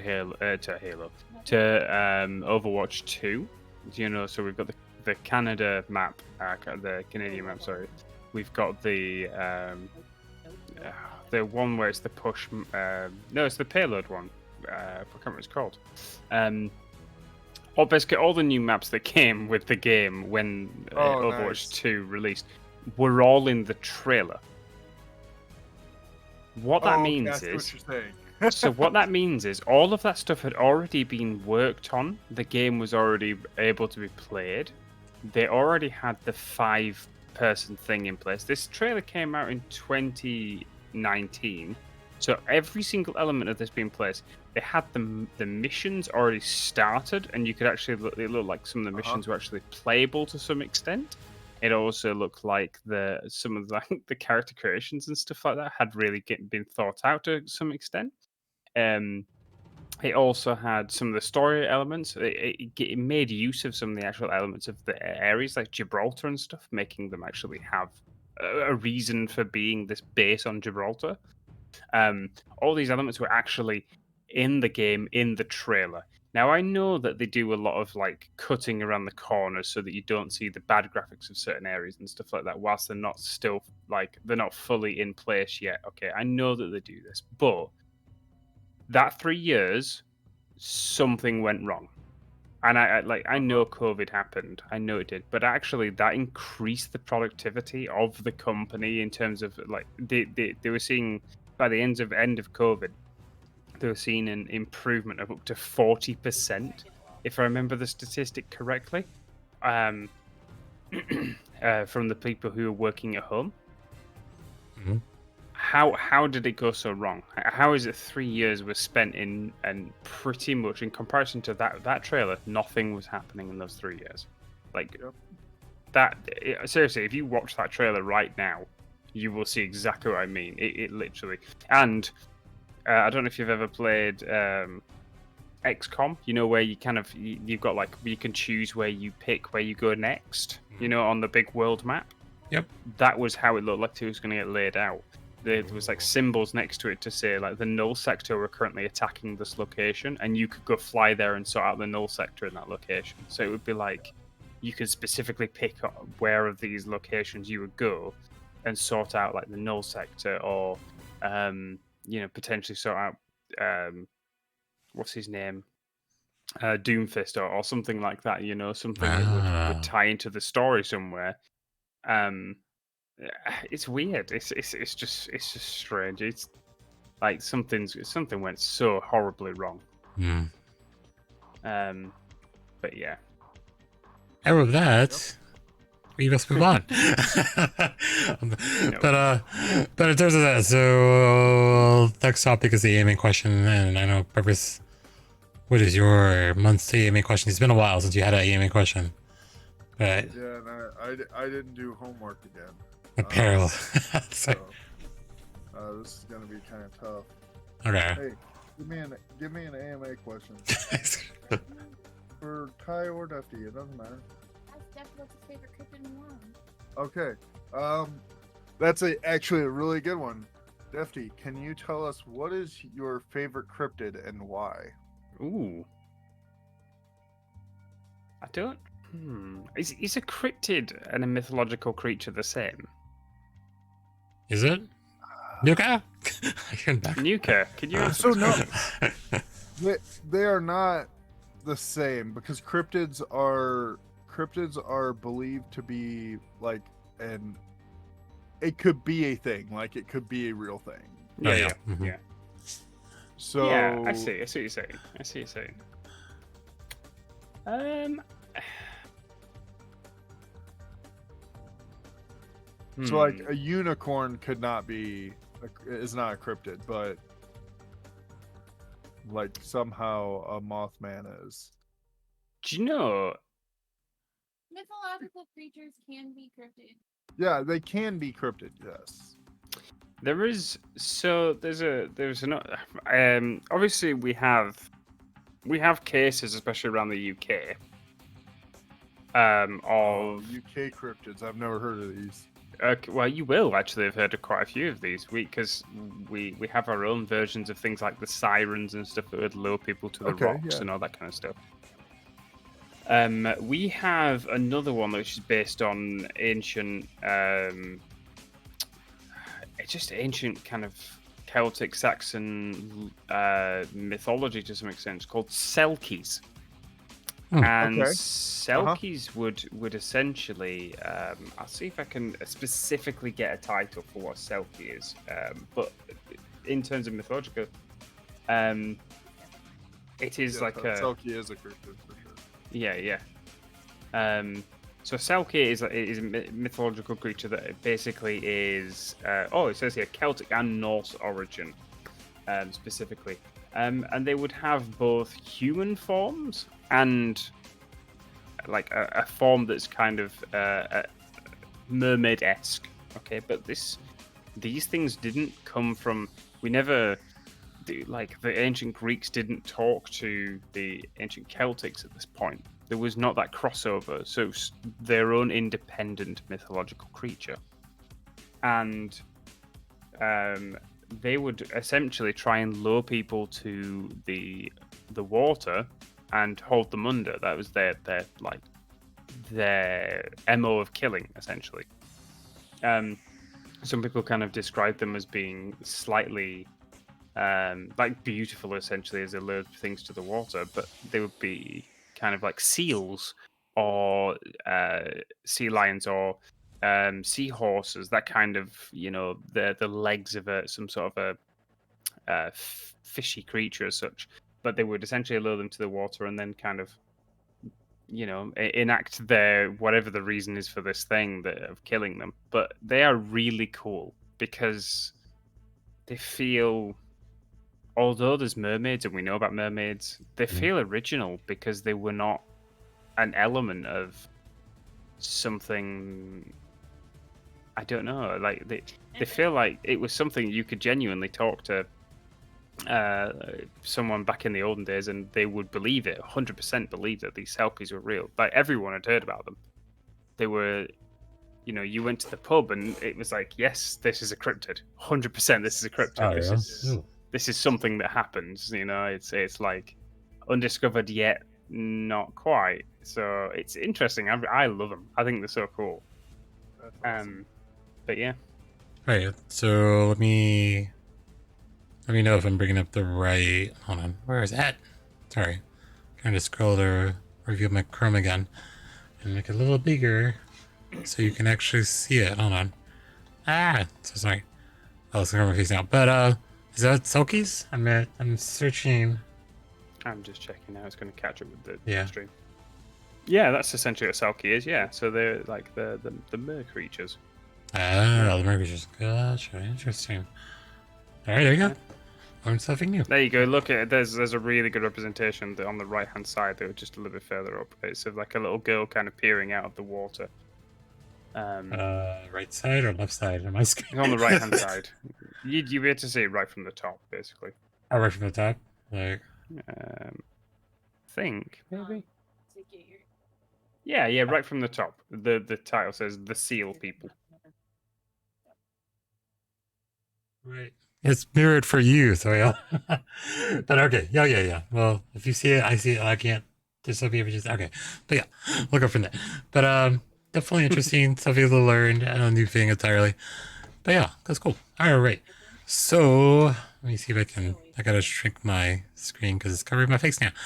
All right. So moving on. ChatGPT. I don't know if you guys are familiar with it. I've used AI chat before. I don't have any experience with it. I've heard about it and I was like, it's an interesting topic. And if he's coming more into light and more prevalent in the world today. Have any of you guys heard of it at all, or used it? Yeah, I used it recently. Oh, you I was did? gonna say, who hasn't heard of it? Yeah, who hasn't heard of it? Yeah. It's becoming massive now, isn't it? Yes. Yeah, no, I recently used it. So basically, I'm writing some stories in the background, basically. Something like I do in my spare time and stuff like that. There's an element. There's a. I'm not going to give it away, but there's a location in one of my stories, and I always wondered about the idea of using a name, like what name to give it. I'm going to tell you now, it's a lighthouse, but I wanted that lighthouse to have some form of, like, it is a very different version of what a lighthouse is supposed to do. It's completely within another setting, sort of thing. And so I basically explained to this ChatGPT, just said, what would you, how would you describe this, and what name would you give this? And I wrote it out, and they said, what would you give this as a name? And it came up with some amazing answers, because not only did it pull from like what normal basis things is, it pulled from ancient history. Like it pulled from ancient Greece. The word pharos, Pharos, is the ancient Greek word for a lighthouse, a pharos, because phar is like for the sun or light or something like that. And so I was like, oh my god, this is amazing. This is such a cool, So I asked a few times, like, could you give me names, more kind of examples and stuff, and it gave me 50 examples of names to kind of draw upon, and I was just like, this is just amazing, because I might not use any of these, but the fact that I can just come to it and it can be that push, you know what I mean? So it's a very good tool to give ideas, right? Like whenever you're in a state that you need to be brainstorming and you don't have someone to brainstorm with, just being able to feed these ideas to a bot, an AI bot that really can take those ideas and use a wealth of knowledge that's out there to give those to brainstorm with you. It's just, the idea of it is just so amazing and so cool. I imagine. Let's see, because I want to try examples. So what kind of be a question can we ask Carly and something we've been talking about, or what do you think? Okay, why don't you say something like I don't know. I tell you what, here's a really good one for you. Okay. What original comic book character would you make a film for if you could?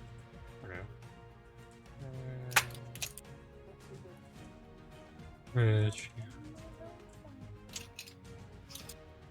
And if it comes back and says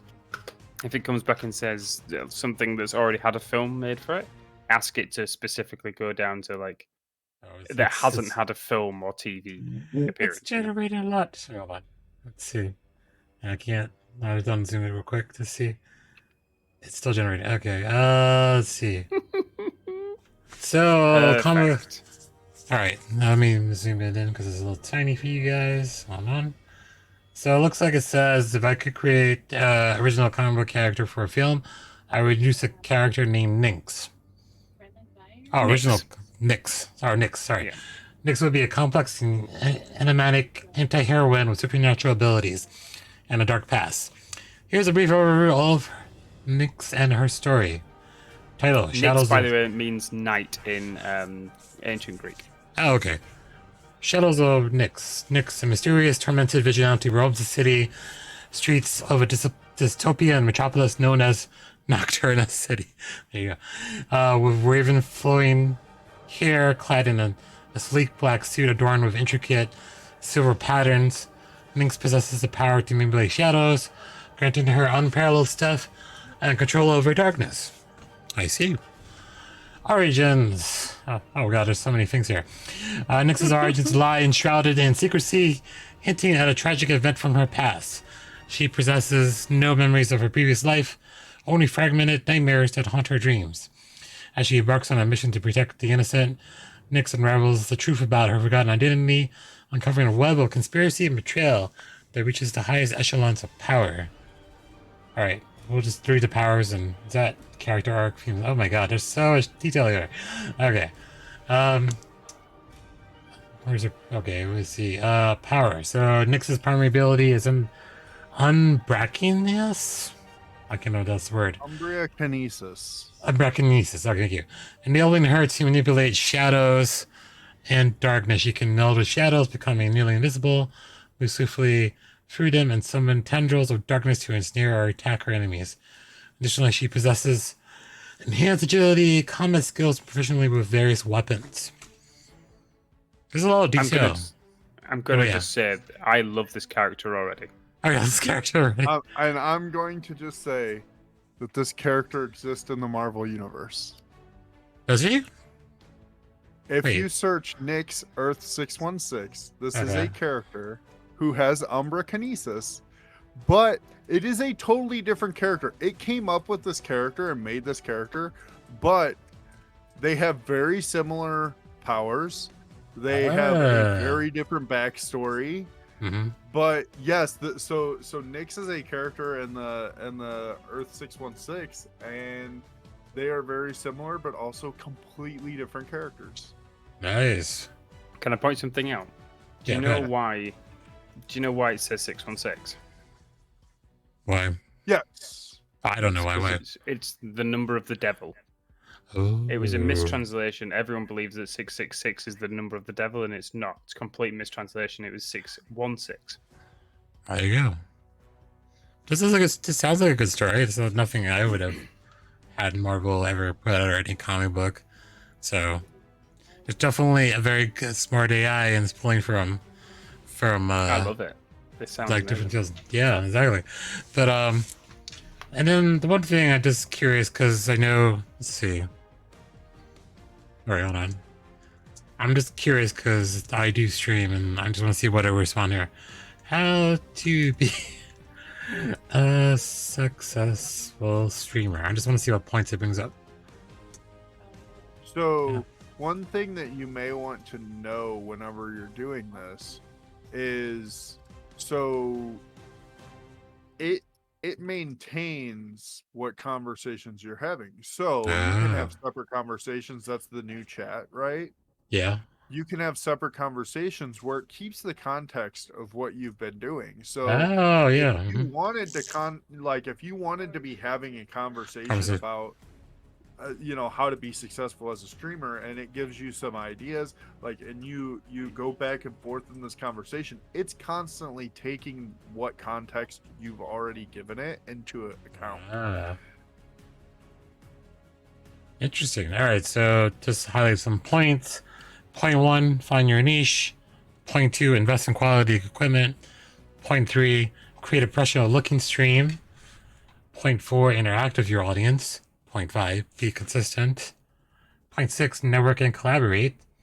Point 7, promote your stream. Point 8, continuously improve. Point 9, have a positive attitude. I know those are points I written and agree with, but I meant, yeah, definitely. If it says to go elaborate, yeah, the AI would definitely have a conversation and brainstorm as this is what you were having kind of when you asked for your character and then the names and you keep going through. Can I ask one more question? Oh, you want to ask? All right. Do you want to try to just put a new chat here? A new chat. Oh, go ahead. Here you go. New question. Okay. Yeah. If this AI had the option of casting for a Lobo DC Comics film, who would it cast? Oh, so who would you cast for a Lobo? L-O-B-O? L-O-B-O DC Comics character. All right, let's see. I'm always annoyed by having to say DC Comics. Yes. Because it's Detective Comics. It really bugs me, but yeah. so unaware of their own All right. folly. All right, here are a few suggestions. All right, so Ooh, number one. Yes. Jason Momoa is number As one. soon as you said it, I thought to myself, well, the hair, Jason Momoa, Right. is like has to be Yeah. one of them that we come up with, right? Yes. So Dave Bautista It's just- number two. Okay, sorry. It's just a shame that Jason Momoa is already in the DC universe. It is already in DCU. That's true. Dave Bautista is number two. No. No, I don't see wouldn't it. Jeffrey Dean Morgan So Jeffrey Dean Morgan. Let me just search. from Walking Dead, and it played Thomas Wayne in the DC universe. Nope. No, you don't see that too. Don't see it. No. Joe Mangi, I can't even pronounce his name. Manganiello. Manganiello, yes. He says his voice.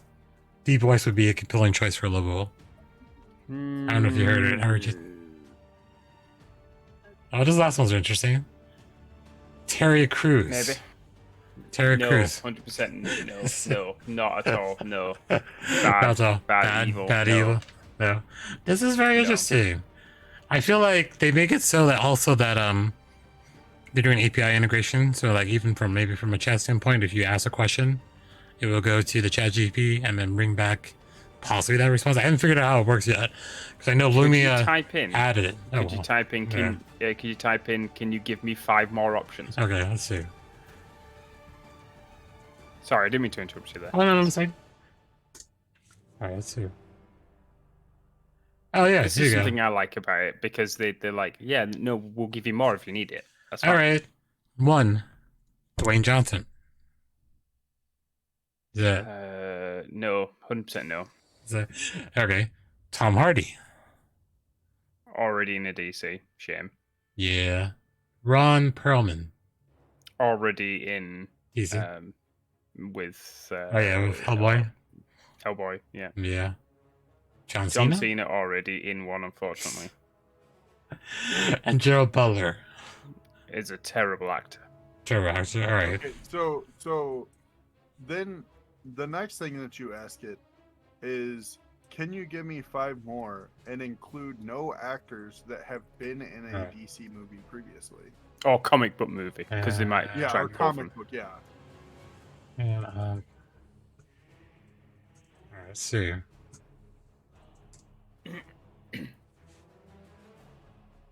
Okay. Let me see what. Oh wait, it actually gave some of them. Sorry, hold on. Wait till it finishes. All right. I mean, it didn't do a great job as the No. second one was. It'll just mentions that it was in the comic book movie. Yeah. So Mad Michaels. I don't know you. Mickelson. Mads Mikkelsen. Mads Mikkelson. Okay. Mikkelsen, yeah. Yes or no? So, okay, right. Mads Mikkelsen is a great actor, and I can definitely see him being like a good actor for other roles. Not Lobo. Lobo is like the same sort of size as Dwayne The Rock Johnson is at his peak. Like, Right. he is fucking ripped. Well. Mads Mikkelsen cannot attain that. Gotcha. So Idris Elba is already the comic. Idris. Idris Elba, yeah. So The no. already in, yeah. Okay. Nikolai Costa-Waldo. Nikolai Costa. Hold on, there we go. you look it up I with- could see it. Alright, hold Weirdly on. enough, Let's he would just- need to. He'd need to put some weight on. He let's would need to put a let's lot pull of it up muscle for on. the people viewing, not for But you I can guys see it. and the thing. But Joel Edgerton,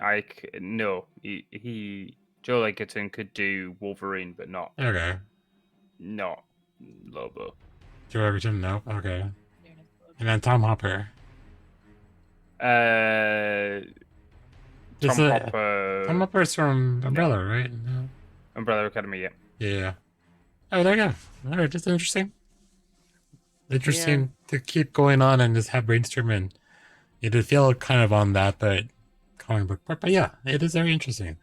So ChatGPT is out there, and like some recent news, like even I think one of the things like the bandit in I believe the New York public schools. I can't remember where I saw that, But I mean, they banned it in all the public schools, but the problem is that they can't tell whether or not you use ChatGPT or not. Yeah. Anyway. Like, That's true. Like they had a teacher that failed like 90% of their class, stating that that they used ChatGPT for their final or some crap. And it was but they were like, we didn't like. Most of them were like, no, I didn't use it, and like there was just no way for them to like ChatGPT.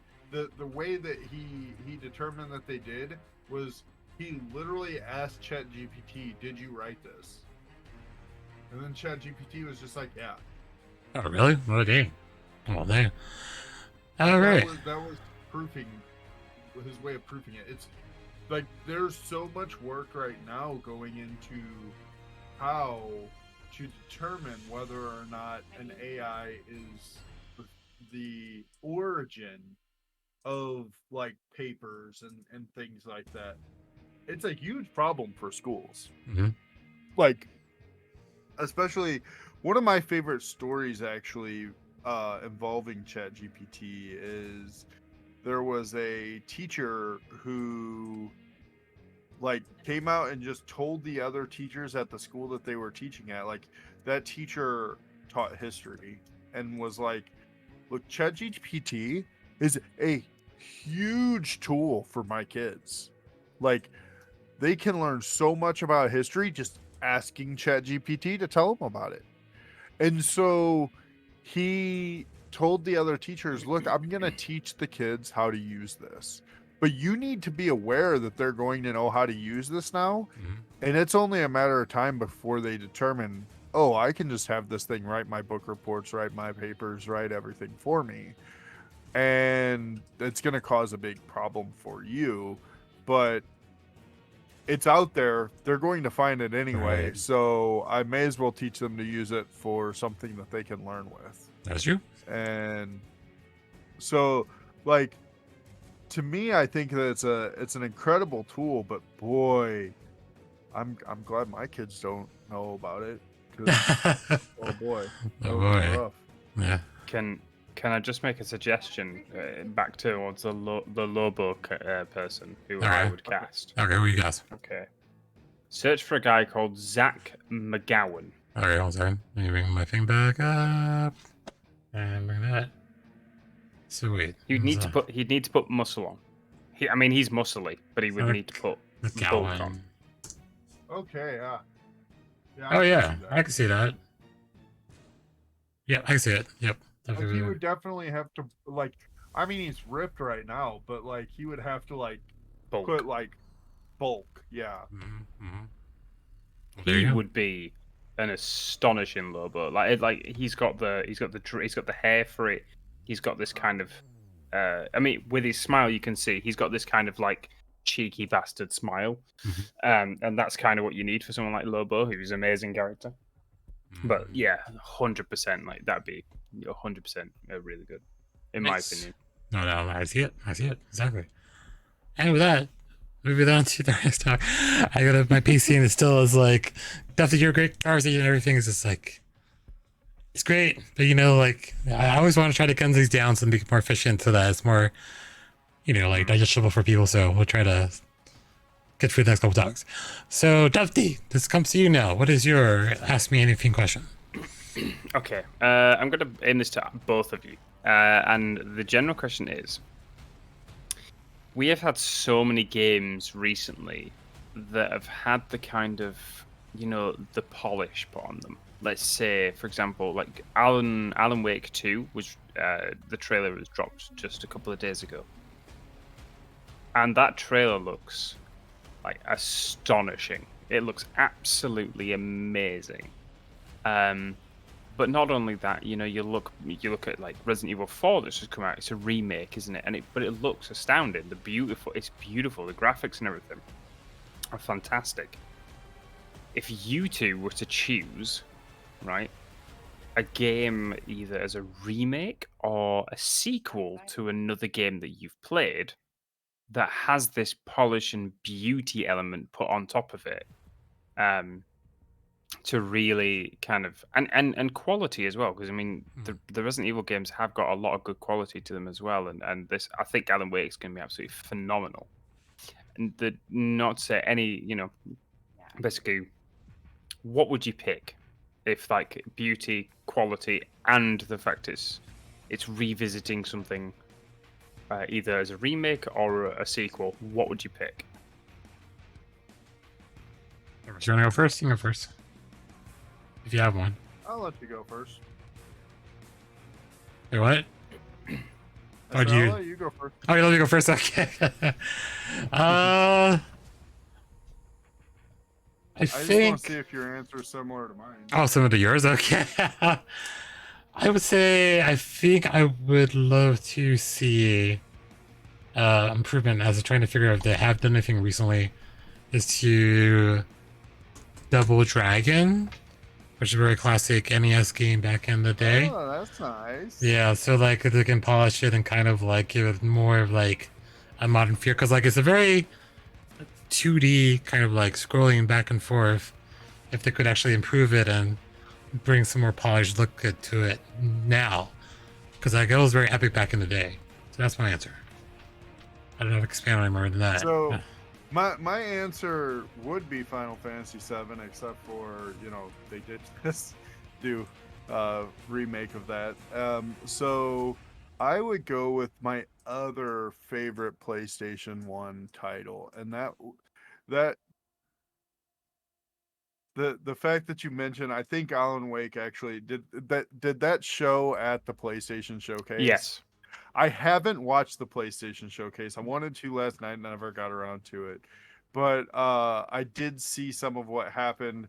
This isn't why it's fresh to my mind. It's actually because I think that this game it's by far one of my favorite games of all time, and that's Metal Gear Solid. The original Metal Gear Solid for PS1. I think if they did a full-blown remaster with an update like they did to Resident Evil, I think, because to me that game was just so solid. The story was really good. It was really it was a beautiful game at the time, and I think that they could just that could be a gorgeous game. And I know that it's to me, I just almost feel like it would almost never live up in my eyes. But I mean, I know I don't know how everyone else felt about Final Fantasy VII's remake. I thought that it was pretty good. I know that there were some shortcomings to me, but I just don't know if Metal Gear could ever live up to what I would expect from a current game that would be that that story, that setting, and everything. But I think that would be my pick. I would love to see what they would do with that. I know what my pick would be. Yeah, what would your pick be? Warcraft 4. And I mean strategy. Okay.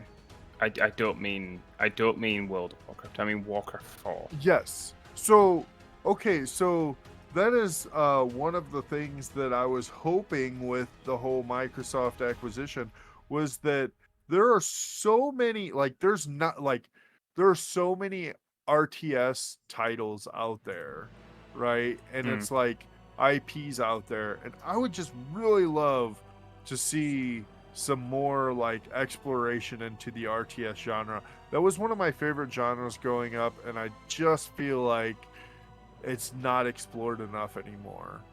And there could be some real cool developments in that space. Or if it is explored these days, we just never hear about it because it's not a AAA title. Right. Yeah, it's such a shame. I Warcraft 3 for me is still one of the most iconic games. I had thousands of hours in that game. Yeah. It's just ridiculous. 2 and 3 both for me. That was where my a lot of my gaming not started. I started way before that, but during my teenage years, that's where I spent a lot of hours of my time was just playing all those RTS games. I loved all of them. StarCraft, Warcraft, and the Command and Conquer series were great. I never actually got to do XCOM, which XCOM is kind of RTS, right? Yeah, I to some extent. Yeah. I never got to do that one, but I spent a lot of time with those other three. Yeah. So Yeah, that'd 100% be my pick. There you go. Yeah, iconic. I love that pick. That's interesting. Definitely. All right, moving to the segment that we always have in the podcast, and it's going to be mostly a Purpose segment in this space, the Genshin segment. So what's going on with Genshin now, Purpose? Give us an update. Okay, so in Genshin right now we have they released the card game and in-game card game a while back, and the most recent patch that happened this week, they have an event going on where they have, like, that's the focus of the event is the in-game card game, which is pretty cool.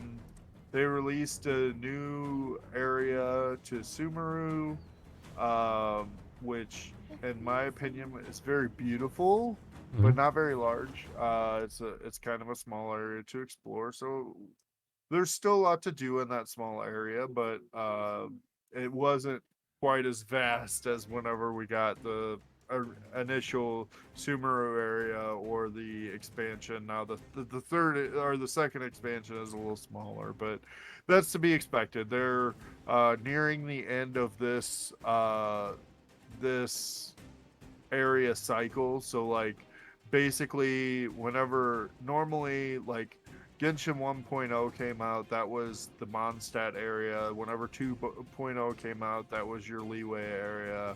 Then 3.0 brought Inazuma. Or no, I guess 2.0 was Inazuma, and Leeway was part of the Mondstadt area, because it was like that was all one landmass.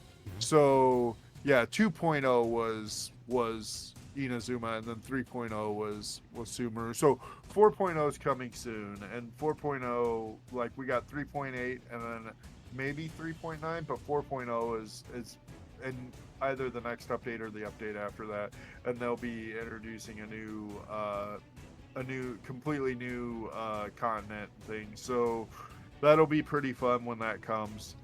Getting kind of hyped for that, but yeah, there's just still so much to do in Sumeru for me. I've not explored everything. I've been a little pulled away from the game, so I do my dailies and I do like story quests and whatnot, but I haven't really been doing much for side quests because I've been playing a lot of Hearthstone Battlegrounds, a little bit of Vampire Survivors, as I mentioned earlier. I played a little bit of Redfall with Nuka whenever that came out, so been kind of pulled away from Genshin. The other thing is, and I haven't fell for it as much as some other Genshin players, but Honkai Star Rail came out. That is another game by MiHoYo, which is the producers of Genshin Impact. So Honkai Star Rail is more of a... I actually think that you would be more likely to like this title than the Genshin Tai.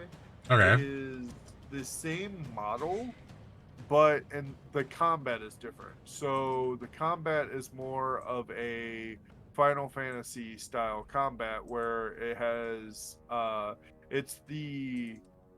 you select what you're going to do, and it's turn-based. So it's a lot more like a Final Fantasy style combat game. Okay. Not as active combat, more of select what you're gonna do and then strategize from there. So I don't know. To me, it was okay, but I'm not as like... I'm still super like fixated with Genshin. So Okay. Like Oh, you to said introduce Hong a bunch of Kong new Star Rail? Is that what you said? Or yeah.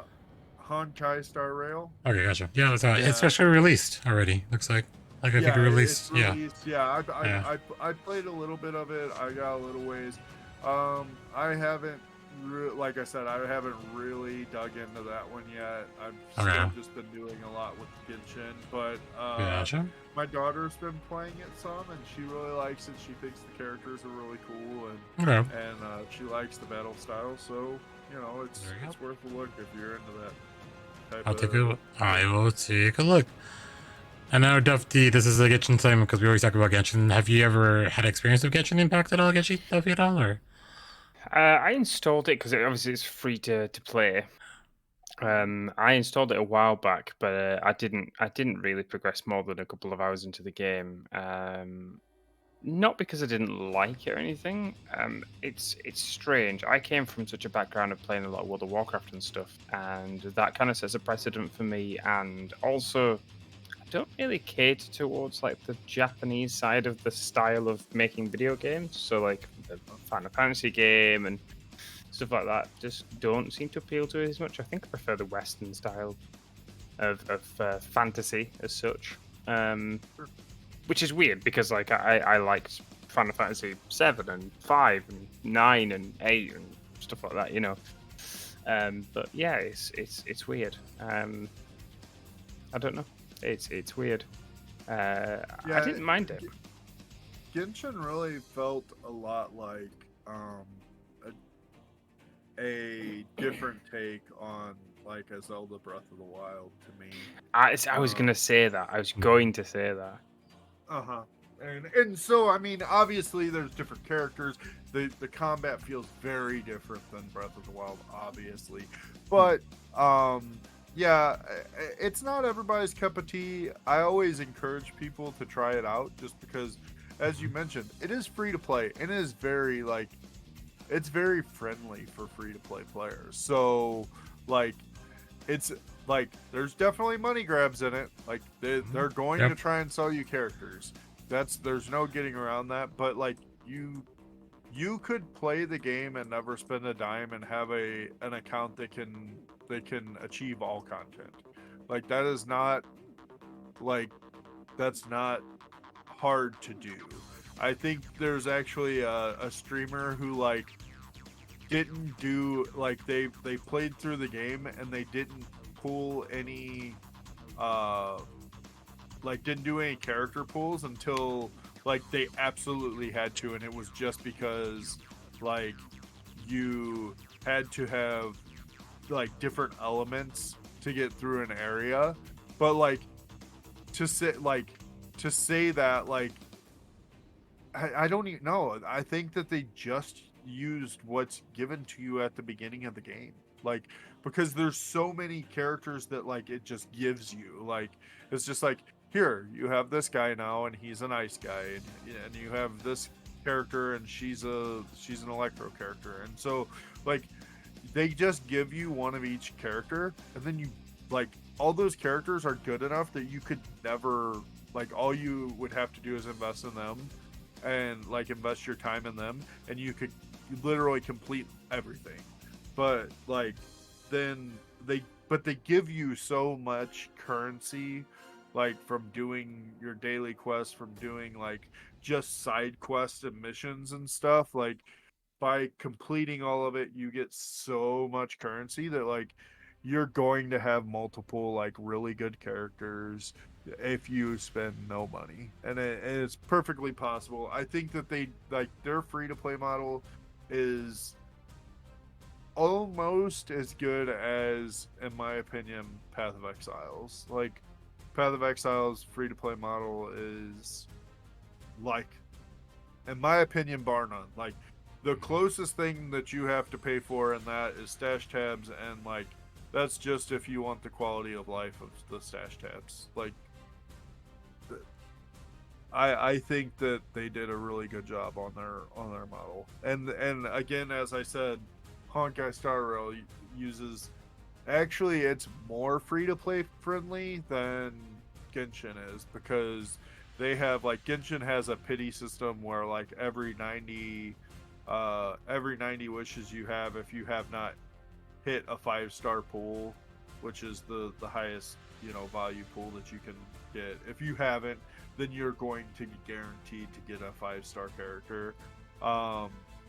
And in Honkai Star Rail, they have that, but also every 300 wishes you do, you just get to pick a character from the standard banner that they have. So it's not like an event character, but it's like a 5-star off of the standard banner. You just get to pick one and have it because you made 300 wishes, which, like, I wish they had that in Genshin. Like, I would have 5 stars of or I would have like C6s of a lot of my 5-star standard characters that are good. So yeah, again, it's going good in those worlds, but I haven't been playing quite as much. Another, you know, it is also part of the whole games as a service thing. For me, Genshin was great because I came into Genshin and it was like a full game already. Like, I didn't play during 1.0 or any of that. I came in like at the end of Inazuma. So like I had I still haven't finished like 2 of the continents. Oh jeez. So I got tons to do, like, as they're releasing more content. But like, I do understand, because I know Dark Venus and we've had conversations on the podcast about you know, the players who have been playing that long are like, dude, I'm bored. Like, give us more stuff. And I understand where they're coming from because it's games as a service. But for me, it's just not there yet, and that makes me happy because it has very good characters, it has very good story, and I enjoy it. So nice. There's one. That's because okay, there you go. Well, the one thing I wanted to kind of bring up, because I was talking to I talked to W before, because he was doing something when we were playing Apex with the Apex pack, which is probably similar to like a Wish or because you get something out randomly. Do Genshin players, because I know Jamie Cyfox, I've talked to him about it before, has this kind of like method to like where to go to do your pulls in the game, or how to, you know, like what you need to do to, like, any superstitions that you have for doing wishes, or is this kind of like randomly, there's nothing to it, or do you have any? I don't know. For me, there is no superstition whatsoever. I just, wherever I'm standing, whenever I decide that I'm gonna pull on the banner, that's where I wish. But my kids, on the other hand, very different story. Like, if they're wishing for like a venti, or if they're wishing for, like, depending on what character banner they're wishing on, what character they're trying to get, they'll like go to significant areas for that character. So like, so for Venti, like in the middle of Mondstadt, there's like a huge statue of Venti with its hands out, and they'll like go and they'll sit down in the hands of Venti, and they'll like, they got all this different stuff that they do before they'll do their pull, and then they pull their, you know, they do their 10 pull or whatever, and they get excited, and then if it's not, you know, if it doesn't happen, it doesn't happen. But yeah, they have rituals to it. I personally don't, but I do think it can be fun. It can be a fun thing to do, especially in that world where like every character in that game has something that is significant to them that you can go to. Like, there's somewhere that you can go and feel like, oh, well, that, like, the other thing is like, they'll go like, Yaimiko is the current banner, and so they'll go to in Inazuma, there's one of the, like, there's the Sakura tree, and the Sakura tree is significant to Yaimiko. That's where, like, that's where you run into Yai and everything all the time. So they'll go in front of the shrine there at the Sakura tree, and they'll wish there. And it's just something that they do. It's something fun. And I kind of poke fun at them, but I understand it. It's just something to make the whenever you're gambling on whether or not you're going to get the character you want to get, you know, it just gives it a little more excitement, a little more build up to it, I guess. True. There you go. That's because I think every kind of like anything that has a kind of system, I guess there is some kind of also superstition or ritual. And I mean to comment like, but yeah, definitely just maybe remind me of that because definitely had a what's your ritual, Dusty, for when you open Apex pack? Oh yeah, I basically I take off my headphones so I can't hear, and I just basically cover my eyes because it's just there's the opportunity to get the heirloom shards and stuff. So I'm like, you know, it's my ritual. It's weird. Yeah. I don't know why No, I do it, but it's there. I just found it interesting as a in comparison. So yeah. All right. So that's a good segment. So we're gonna kind of wrap it up. So one thing is like, I'm trying not to coin it because like something that's making you happy, but we'll see what's your favorite moment from this week that occurred. Something that maybe like you can share that is something, you know, like happy, I guess in this case. So Defty, can you go first? Yeah, it's not going to relate to gaming. That doesn't matter. It could be definitely anything. relate to personal life. My daughter did her first sports day that I actually had a chance to watch. And when I was younger, I still remember my mum and my brother being there for my sports day. It's one of those things that it's something that's like, I don't know, it's something that's still kind of ingrained in my memory, just having my brother and my mum there kind of supporting me. And I was there. I basically didn't get much sleep that night before, but I was there for that. And it was just an amazing occasion. I absolutely loved it. I could see that she loved it. And I could see that, like, I could see she's so happy that I was there. Do you know what I mean? Right. And as a dad, it's such a good feeling to kind of have that, like, just be able to support and feel just so amazing for, you know, being there for my daughter.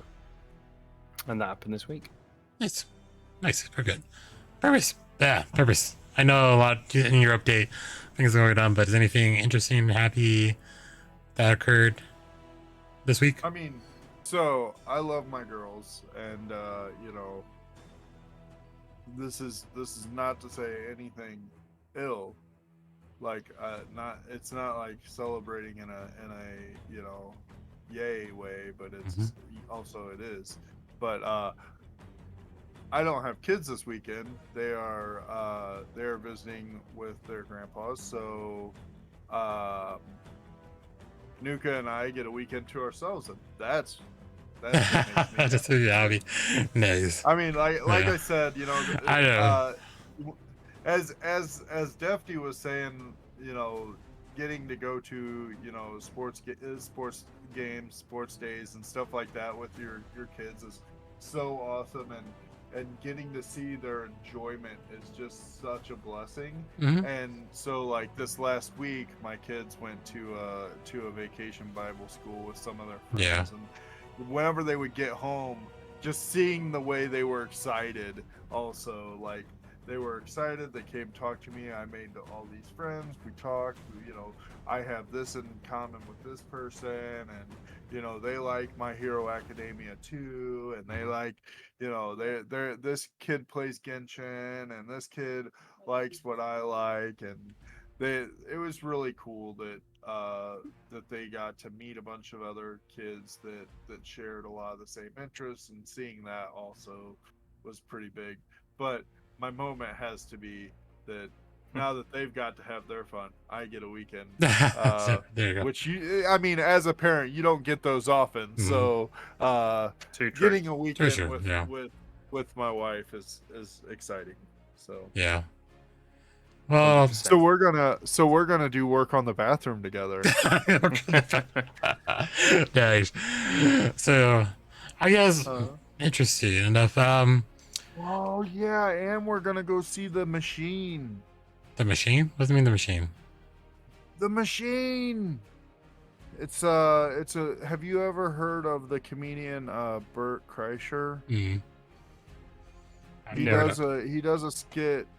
He does a skit called The Machine, and he talks about whenever he was in college, he went down, or he was in a Russian class, and he didn't know any Russian. He's in Russian 4, and he has no, like, the whole thing is being taught in Russian, and he has no idea what the teacher's saying, but the teacher needs to teach the class, and they have to have so many kids enrolled, basically, you know, so they're like, we'll make sure you pass. So, and so they take a trip over to Russia, and whenever he gets over to Russia, he earns the nickname The Machine, and it's just like, he tells this whole story about what it meant to be the Machine when he was in Russia and things. And this movie is about like the aftermath of the Machine. Oh, okay. That's on Netflix? That's like on Netflix. No. This is a release in theater. Oh, it's a theater. Oh, nice. That's cool. But yeah, it's I'm pretty excited for that. I had no idea it was coming out until like just a couple weeks ago, and then Nuka's just like, did you know that they're making a movie about this? And I'm like, no, but we're going to see that. Nice. Like, Nice. that is a great comedy skit, and I want to know how they're going to make that into a movie. All right, there you go. Let's see, so something that made me happy this week, I think having a conversation with my friend, I can't really go into details, but I think it's just the fact that I kind of reflect. It's like, I was talking with my friend and I was like, oh, I've known this person for a bit, and like this is our history and everything, and going back is like we have really evolved and changed. And talking in the friend, it was Jamie's Livebox, because I've been playing DMZ with him and been Overwatch, and like we met like so long ago, and we just like started playing. Like he's like, Ty, you're very reliable and very respectable, and I was like, well, thanks, Jamie. And I was like, you're always very dependable, and you always make it have a fun time when we play like games on stream together. So it's just a realization, like, this are how long we've been playing games, and like just the evolution of a friendship that I never thought would have existed if it wasn't for Twitch and wasn't for video games and being online and meeting people. So we just had a good conversation. So I guess just talking to some people and just like realizing, oh yeah, I've known you for a while, and it's been a while, and even though we haven't met in person, as Purpose says, every if you ever met me, we would have a street brawl and then go eat ramen afterwards. I don't know why, this is from a video game, but yeah, like literally, like just just like the world is. Like the world is the fact that it's never just confined to that one area of where you live, everything. You meet people all over, and some people you may get to know maybe just through online means. You never and then you expect to be really good friends with them after a while, and you've never met them in person, never seen them. Like, it's one of those things. It's like a very interesting realization this week. So that's what made me happy, just to realize that. All right, so we're gonna close out.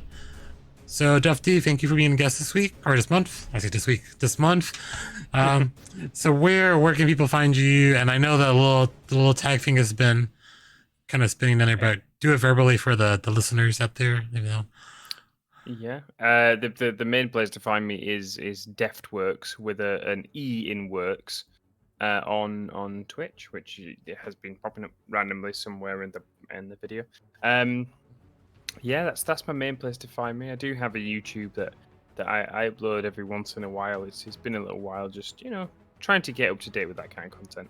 I'm also on Instagram under Deftwerks and Twitter and what have you, and yeah, just a few places, but primarily Twitch, and I stream there from Sunday to Thursday, pretty much every week, and I'm a night owl, so in terms of European time, it's somewhere between 9 and 11 European time till somewhere between 3 and 5 o'clock in the morning. What time is it right now?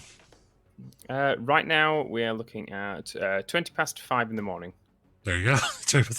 I appreciate you stay. Well, this is like your normal time, so you usually are up, and I think it's about time for bed soon. But I appreciate you coming on the podcast and amidst the conversations, everything, and such. And Purpose, thank you for coming back. It's been the bathroom remodel has been a long, arduous journey. So glad that you're able to make it this week or this month. I keep saying this week, like we do this every week. This month, but and also. So yeah, and then also we have a good Oh, do you know I have like I don't know what the purpose is, but it doesn't look as in Defty, but I have someone lined up for next month. And you wanna guess who it is by chance? We got. Gishy FPS. It's Gishy. Okay, Gishy is gonna be the guest next month. Good. Yeah, Cool. but it's going to be. You gotta. Well, let's talk about it. It's going to be on a Saturday though, because it has to be a little earlier Okay. in the day. Yeah. So we'll figure it out when it gets closer. But thank you, Deftwerks, to be here. Captain Studio audience. So, all right. I'm back on the page. Calm down, people. Calm down. Oh, there you go. All right. I'm going to. Let's see. I'd be able to. I said 11. All right. So let me. All right, and that'll be. I'll stop about the